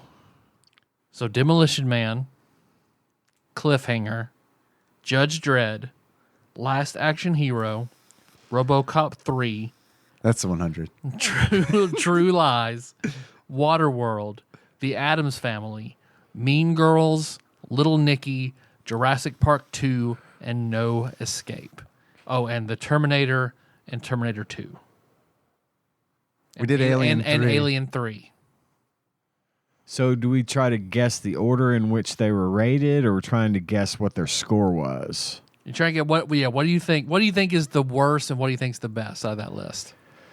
Then we can fill in the gaps. My guess for the best is True Lies. True Lies is the 11th ranked game on that list. Movie? Movie, yeah, I'm sorry, movie. The 11th ranked, 11 out of 15. True Lies at 42% on Rotten Tomatoes. My guess for top is Terminator 2. Terminator 2 is number 2 with 91%. Mean Girls. Mean Girls is number 3 with 84%. Terminator? The Terminator is number 1 with 100% on Rotten I was torn Tomatoes. between saying 1 or 2 for top. Wow, 100 though. Yep. That's fresh. Yeah, when I just checked it out, it was 100. Okay, so So now we the got to guess the worst. lowest. What do you think is the worst movie out of the list of games we've done? Maybe Little Nicky. Little Nicky's my guess. Little Nicky is 13 with 22%. 13 out of 15. 15. I know I know that Alien versus Predator is low on the list. I think it's like a 27 or something. Oh, like I didn't that. even put that one on here. Oh, okay. Oh, now it's all skewed because that definitely got 100. I don't know why. It didn't pop up because we haven't published it yet, so it wasn't in my search. That makes sense. All right. So what do you think? It's kind of like anytime we do a draft and I can't think of the thing that we just talked about for 2 hours as one of my picks. Yeah, I get it. Trust me. Oh, okay. It is tied with two other movies. It's tied with 2 others on the list. Mm-hmm. But we're trying to guess the lowest currently. It is not the lowest. But we're trying to guess. Trying to guess the lowest. Okay. And Little Nicky is third lowest. It's the only movie with a single-digit score. RoboCop 3. RoboCop 3, we go. 9%. Did you include Pixels? Shit, I forgot about Pixels. Patreon episode? Patreon.com/TADPOG. Yeah, that's why that didn't pop up either. Let's see. There's no way it's lower than 8%. I mean, dude, and I liked RoboCop 3. I liked it fine. It was fine, but because it was so bad is why I liked it. Yeah. What was Pixels is down there. Pixels, add that to the list. It's second to last. Pixels is at 18%. Dude, Oh, damn. Pixels is way worse than RoboCop 3. I like agree. It's way less enjoyable than RoboCop 3. The beauty of RoboCop 3, I feel like, is the older it gets, the better it's gonna be. You know, like I don't think Pixels has that going for it. I don't know. Little Nicky, Judge Dredd, and Alien vs. Predator are all tied at 22% on Rotten Tomatoes. 22%. Yeah, I don't know. I thought Little Nicky was all right. I mean, I didn't hate Little Nicky either. It wouldn't be one where it's like Little Nicky was a good movie, but it was like, I don't know. It was fun. I watched it with Nicky. And Yep. I have a soft spot for Little Nicky. Get in the flask. It's quotable. I want to say that was one of the first episodes I did as I was like, I think it was the first one I did as a perma host. I think you're right. For the Game Boy Color, Little Nicky. Let's see. Great. So, yeah. Last, RoboCop 3. Then Judge Dredd, Little Nicky, Alien vs. Predator, 22. Last Action Hero at 40%. Then True Lies at 42. What the fuck? I don't understand that at all. Yeah, I don't either. Waterworld at 46. I don't see how that True Waterworld's Lies a better movie than True Lies. got a lower score than fucking Waterworld. I love both those movies. I know you do. But I think True Lies is better. True Lies is a super watchable movie. It's a great movie. I love that movie. And Alien 3 at 48%. I didn't think Alien 3 was all that, honestly. I don't think it Neither was deserves the to be Super Nintendo higher game. than I feel True like that is one of Lies. the more undeserved placeholders on that list. Fucking Waterworld was better than Alien 3, in my opinion. I would need to rewatch Alien 3. I liked Alien 3 fine, been but a I liked minute. Waterworld better. Jurassic Park 2 at 54%. Yeah. No Escape at 57%. Demolition Man at 62%. The Addams Family at 67%. Cliffhanger at 68%. I'm surprised. Whoa, wait a minute. No. Addams Family has a lower rating Score than Cliffhanger. than Cliffhanger? Which, No. look, I like Cliffhanger. I love Cliffhanger. I love that He movie. stabs a dude with the stalactite. It's fucking still sticks with me. John Lithgow crushed by a helicopter. I mean, It's great. it's a great movie. It's great. But Adam's family Adam's Family should have been the one to get the perfect score as far as I'm fucking I concerned. would think great. that was in the 90s, honestly. I really would Mean have Girl guessed it was in the 84, 90s. T2 91, T1 100. That list is bullshit. It's pretty wild. Just shows how relevant Rotten Tomatoes is, in my opinion. Okay. Yeah. Those are all audience scores, not critic scores. Can't So that'd please be a fun everybody. little That is departure. good. That was a good list. Got me fired up. I don't have a whole lot more to say about this game. We got any achievements? I got a couple. Same. Go for it. Mine are weak and not funny, so they definitely belong here. My first achievement is simply called birth control.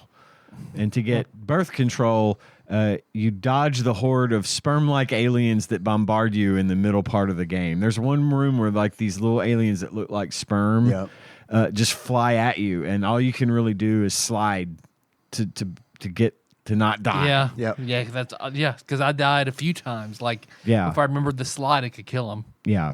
Because they're the one thing in the game that you can one-shot. That and the face huggers, you can one-shot them. But so yeah. And then the second one is probably my laziest achievement ever. If it bleeds, we can kill it. Nice. Beat the game. Okay.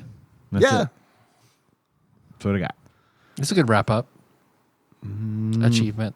I've got a couple. First of which is Tucker and Dale versus Evil. In order to Good unlock movie. Tucker and Dale, I agree. Tucker and Dale versus Evil. Play a ROM hack version of the game where 2-player is an option. Next achievement is Freddy versus Jason. In order to unlock Freddy versus Jason, press XXXXXYBBABAB to activate one-hit kill mode. Oh, You can kill aliens like Jason or Freddy would kill people. I wish I had known that. I would have done it so I could have gotten through the whole thing on my own. It had a few. It had a stage select. It had an invincibility mode. It had a no enemies in the stage cheat. I guess if you just want to walk for a bit. Yeah. Next achievement is Kramer versus Kramer. In order to unlock Kramer versus Kramer, have a fight with your significant other over Alien versus Predator. I had two. First one, punch, kick. It's all in the slide, slide, slide, slide, slide, slide. Beat a level exclusively using the slide mechanic. Did you unlock I that? unlocked that. Oh God, it took forever, I'm sure. Yeah, and I don't think there's a timer in the game. No, yeah, 'cause there's it- not. So they're happy to let Forever. you do that. Yep. The second one is Bat Left Master, because I call all alien weapons Bat Lefts. Killed 20 aliens with those spears. Okay. Question. Are you an alien guy or are you a predator guy? If you had to choose one. Predator. I'd assume based on everything you'd said. So that checks out for me. What about you? Alien. I'm alien as well. And so follow Just up. the new Yetis versus Dark Souls. Right, yeah, right. Yeah, Discord. Are you an alien person or a predator person? So my follow-up question to that is, which of the two, alien or predator, which one is more evil? I don't think either are evil. Okay. Yeah, I'd say at least aliens are neutral. They're just animals. Right. And predators I don't see as evil. I see Well, I that- mean, they are harvesting and breeding humans just to make their hunts. I suppose. See, because that's my thing, is I feel like, especially after watching Alien versus Predator, it gave me weird perspective. I don't think they're evil. I think they're indifferent. Now, but I do agree that is wrong, and that the fact that they're indifferent about how they treat other species. And we do the same Well, thing. Well, I'm about It to would- say that makes us Yeah, evil. it would classify Which, I mean- them as evil in Which, yeah. the strictest definition of the word. But and again, it's not necessarily an excuse, but it's their culture. Right. It's what they've always done. Mm-hmm. They've never done it any differently. And frankly, I think in a lot of ways, Heritage, not hate. It's all about our culture. and I'm done. I was going to speak until someone said that, and now I'm done. Thanks for listening, everybody. You can find us on iTunes and Stitcher. Yeah, to me, it's the level of intelligence where it's like, man, Yeah. I feel like at some point maybe the predators would be like, "Yo, should we be doing this? They have killed a lot of us. We have fucked some planets up. For glory. We almost killed Arnold Schwarzenegger." I mean, they're like Klingons, honestly. Yeah. You could think of the Klingons as evil because of some of the shit they do, but they are what they are, and they're really quite honorable, culture-rich people. They're barbarians. They've just right? got a different idea about the way things should be than Right. we do. Right. So I don't know if that makes them evil or not. But if if we're talking strictly from a human perspective, from an intelligence standpoint, yeah, they would be considered evil. I think the aliens are scarier, though. The aliens are. And I don't know, dude, because God, that one is the tougher choice for me to make. Is which one is scarier? I feel like we have evidence that a predator can be reasoned with. Agreed. And 100%. That is the correct answer. That they can, under the right circumstances, a predator can be reasoned. The rare with. circumstance. A rare right? circumstance. But it could happen. So you're saying there's a chance. So you're saying there's a chance. Alien, no. No. None. Right. You don't keep them as pets. You don't domesticate them. Right. They are the perfect hunting and killing machine. Now, I would like to see what would happen if an alien versus RoboCop. No. Damn it. Sharknado. Alien versus Sharknado. I want to see how the alien would fare in an actual Sharknado. Because apparently, sharks are our planet's perfect hunter-killers. I want to see the aliens versus but not just one shark. Maybe the Meg. Alien versus the Meg. Yeah, I think they just fucked the Meg up from inside. You with all the acid blood. Yeah. Rip its own hand D&D off. dragon fighting logic. Yeah. Get inside of it. Get inside of it, yeah. But I'd watch it as like a YouTube video, Well, thanks for clarifying that. Or that you wouldn't pay money for it. No, I'm not saying that. It's just I don't want to see it in a 2-hour format. I just want to see. No. I don't want okay, there's plot. Okay, I know. Get to the fight. I don't want The same computer generated thing that's like 5 Gokus versus 1 million ostriches. That sort of thing. give me 20 minutes. Yeah. Yeah. I'll pay you to not write a script. Just show me the Give fight. me the fight. Uh-huh. I do that on TikTok a lot. I get halfway through, maybe even a third of the way through a video, and I realize what they're doing, which is just dragging it out as fucking long as possible. I actively not interested. Block. Dislike. Fuck you. Is there a fuck you button? Because I want the fuck you button on TikTok. Fuck you for wasting my time. Man, I get It's the report button because they'll just God, get I banned hate for a it. few days. I hate it so much. You've got my interest, and then I watch another full minute, and you've said nothing new. You still haven't gotten to the point, and the ones that really piss me off are the ones that get to the point almost, and then the video stops, and you'd have to go watch the next part of the video, like go into their profile and watch part 2, and then half the time there's a part 3, a part 4, a part 12, a part 30. Yeah. All you had to do was show me the money. but then they don't get the views. Well, what the fuck do I care? Right. I could give a shit. What you've done is piss me off and made me block you. So now, If only there were you've more got people one like less you. possible Right. viewer. Yeah. Yeah, they need to do more. People need to be like that. Needs to be a encourage, campaign. get to the fucking point. It's TikTok, for Christ's sake.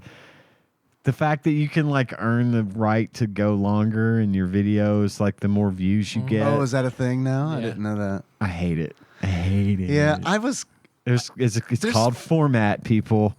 there's funny stuff on TikTok. There's great stuff on TikTok. And I watch a lot of stuff that's shared to me via TikTok. But man, almost every time I get on there, like today, I got irritated because it's like, hey, dog, can we look in your contacts and see if they're on TikTok? No. No. Hey, how For about the 100th time, no. can we have your email address? Well, you have that already, so I don't know why you're asking for that again. But no. Hey, can we sync all your friends from? No. No. I'm here to watch videos. I don't trust you. I just want to see things that are fucking amusing or entertaining to me. I don't Yeah. trust you. I don't want to make friends on TikTok. I have my TikTok locked. You cannot friend me on TikTok. I have it walled off. So where I can't, no contacts, no friends. If someone shares something, I will watch it. And they're like, "Hey, So I'm grandfathered. do you want to friend Tyler Holland?" No, you're not on. You're not Oh, on you my have a friends different list. one? Okay. Dude, every time I watch a video that's sent by someone, they're like, "Do you want to friend this person?" No, God, no. I mean, we're friends. They know we're friends. I don't want to be friended. I don't want that. I'm here for for just whatever I happen to see. Yeah.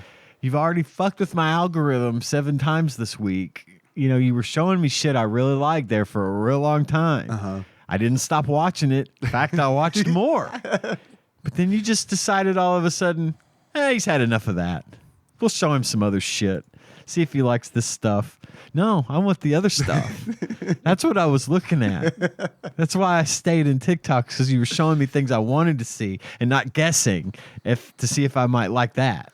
YouTube Shorts, I feel like, is on the other end of that spectrum for me, at least, because it's like, I feel like I don't know what that algorithm is like, but it is granular. Because I mean, it is like, okay, cool, he likes this. And it's just nothing but because I'm like you got to actively find watch something other else. shit. You've got to search out something else to break the Yeah. That's the extreme in the other direction for sure. And I mean, in their defense, a lot of times it works because it is but then I don't know.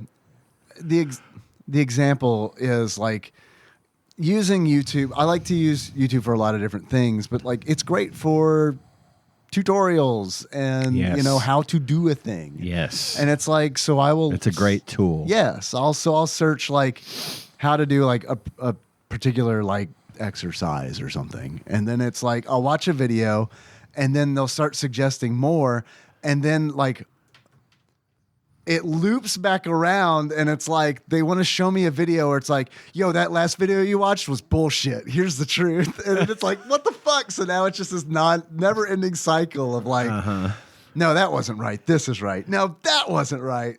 The original guy was right, but this was wrong. Information overload. Yeah.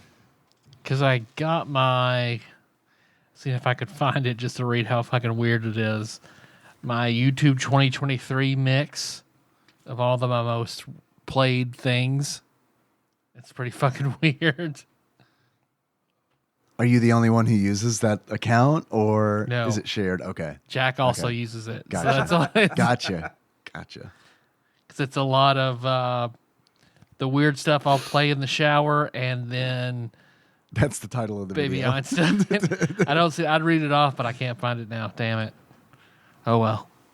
My Reddit Wrapped is hilarious because they do not include NSFW subreddits. So it is memes. Do we want to see what Flopsy has to say about Alien versus Predator real Yeah, quick? you bet. You guys have any guesses as to what Flopsy rated Alien versus Predator and what commonality it might be? 2.5 stars. Common. 2.5 common from Ian. What do you think, Tyler? 2 stars uncommon. 2 stars uncommon. This came out before the Capcom video game.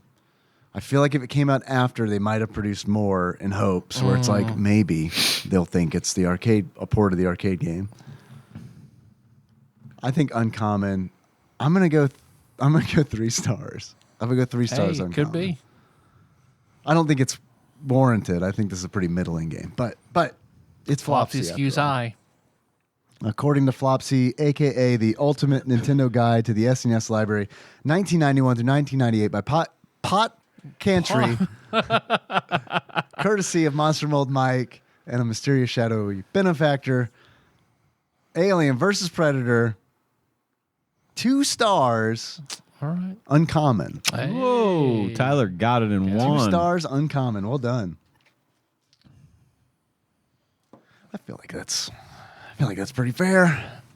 I agree. Yeah. How much do you think this game is if you were to buy it? Loose. It's a bad game, but it's also uncommon. $21. $21 from Ian. $27.50. $27.50 from Tyler. The price of Alien vs. Predator for the Super Nintendo, loose on average, according to PriceCharting.com, at the time of this recording, is $32.56. Damn. Those were very respectable estimates from both of We you. were in the neighborhood. Yes, for sure. It has to be because a lot of it has to be because it's uncommon, and also because it's 2 movie franchises. Right. Like it has to have a lot to do with it. Is it worth Yeah. it? No. Yeah, it's not. I would consider buying it as At this price? yeah. Okay. As a collector and a fan of the genre. Sure. It's kind of one of those where it's like it's not worth it, but it would be nice to have in the collection. Yeah. Just because it kind of fills a lot of slots, you know. If you could get it in, like, say, Cliffhanger and Judge Dredd for a bundle As a bundle. for $35.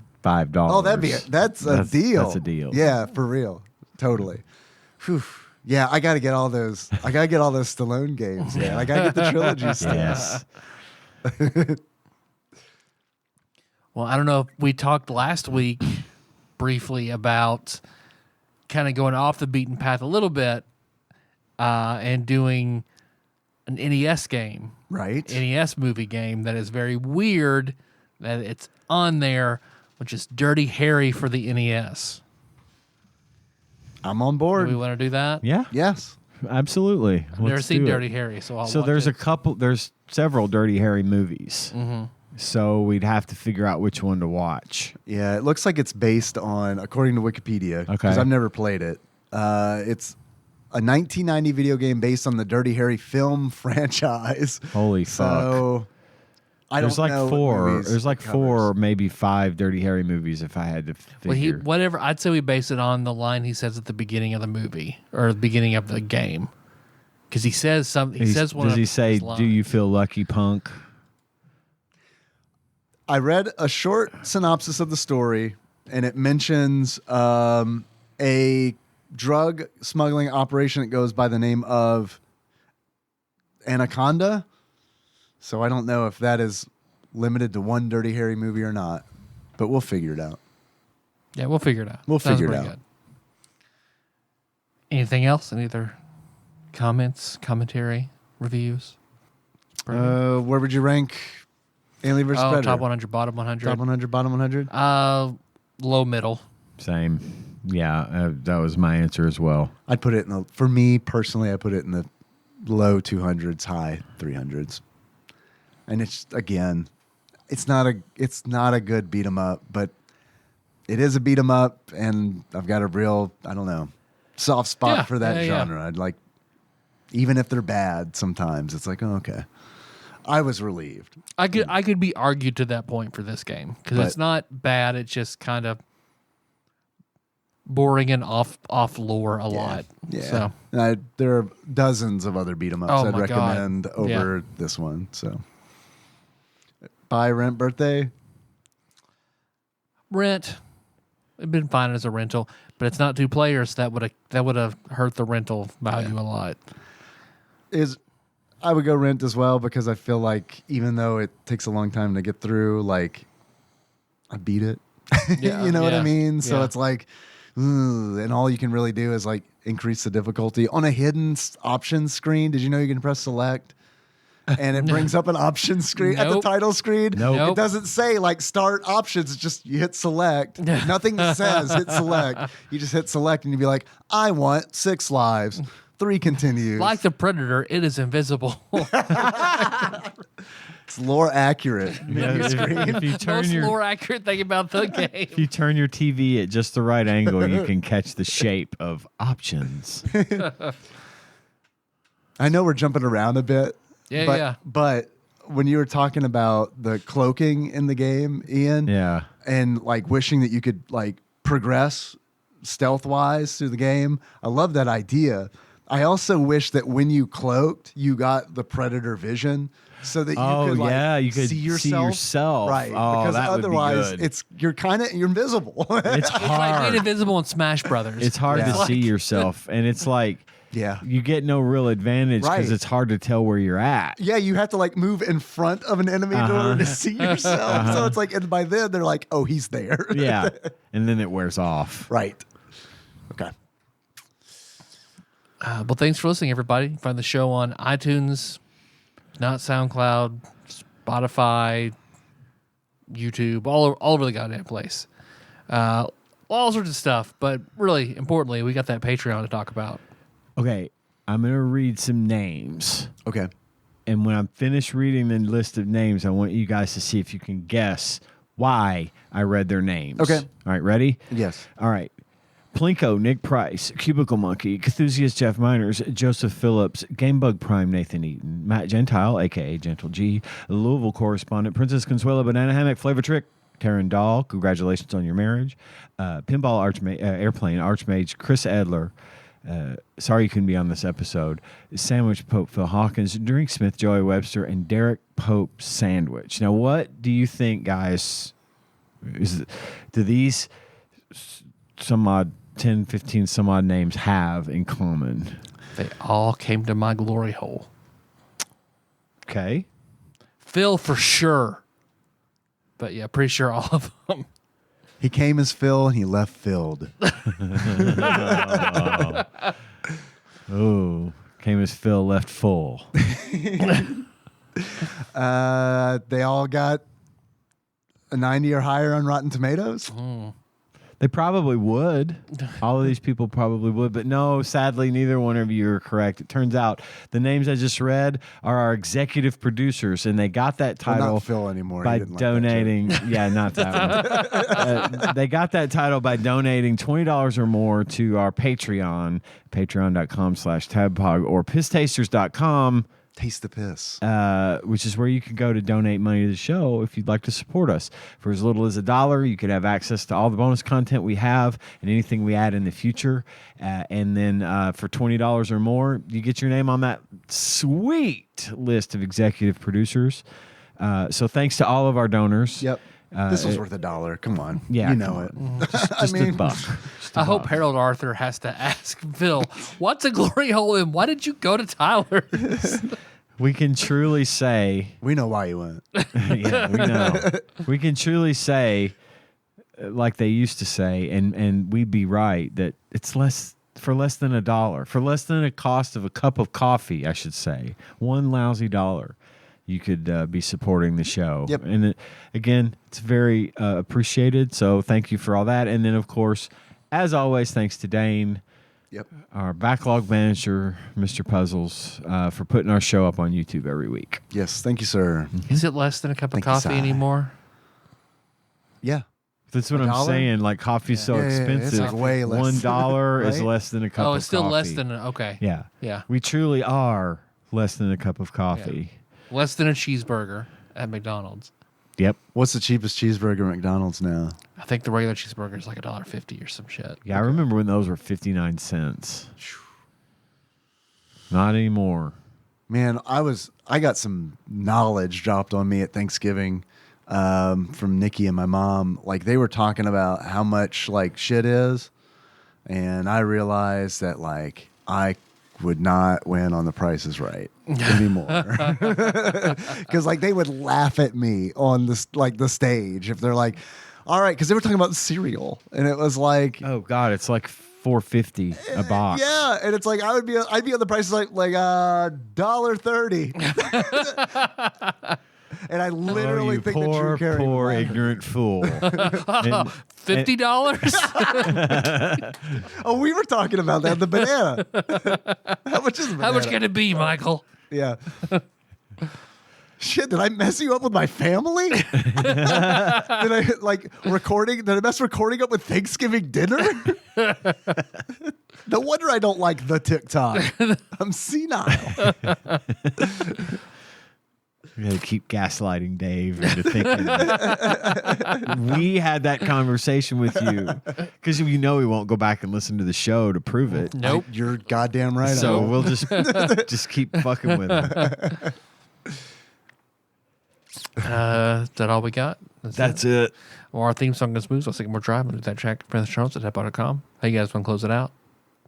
Like an alien attacking somebody. Yeah. So until next time.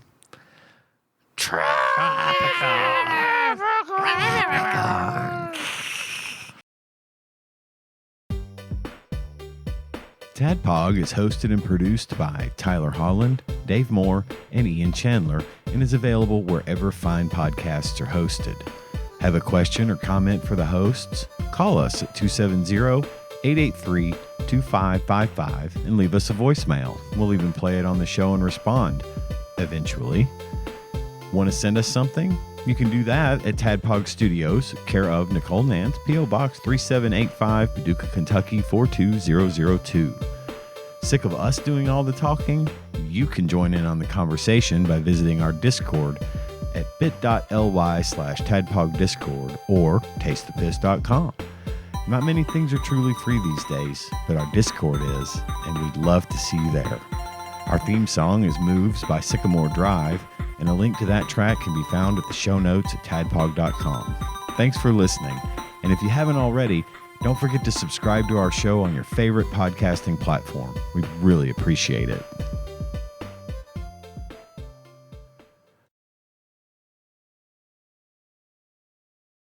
Captains. That's a pretty good one, too. Captains. Mm-hmm. I feel like we like do like a little tiny bit, because I feel like maybe two episodes ago you were like Captain Ron. Yeah. How did that start? I think they were just talking about Kurt Russell's body You're right. work. Yep, that was it. That was it. I thought maybe we were saying favorite captains because I do remember Captain Crunch, but that could have been the cereal draft. Mm-hmm. Yeah. Mm-hmm. Yeah, I would have had to have been. And Captain Caveman, well, it was the cartoon draft. And Captain Planet, well, also the cartoon draft. We have a lot of things that Captain are favorite America, captains. the Marvel Heroes draft. Because it was a TikTok where it was two people knew what they were drafting, the other guy had no idea. So he was trying to guess the topic off what they were drafting. And they were drafting. pretty good. It was pretty good. And they were drafting captains. Then the guy was like, what the fuck? Because he said, like, America. And the guy said, kangaroo. What the fuck? Kirk, planet, Hook, caveman. That is really good.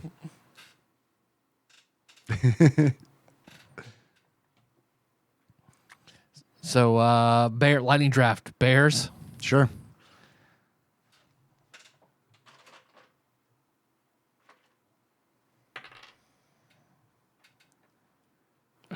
What, 6, Dave? Mike Ditka. Nice. Nice.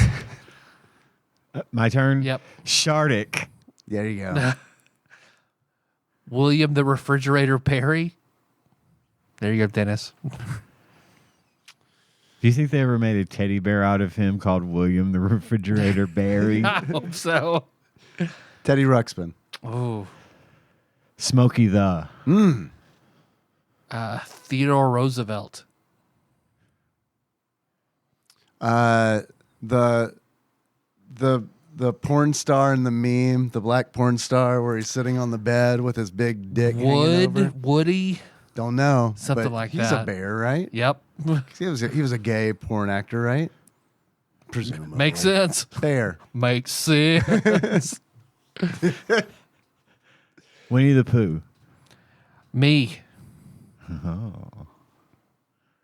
That's Is that three. it? That's That's three? three. All right. Bear draft. Am I the only one that picked actual bears? Teddy Ruxpin's a bear. Oh, Teddy Ruxpin. Just because you can play tapes in him doesn't mean he's not a bear, Ian. Well, Winnie the Pooh's not an actual fucking bear either, but I thought I was the only one that actually picked bears. And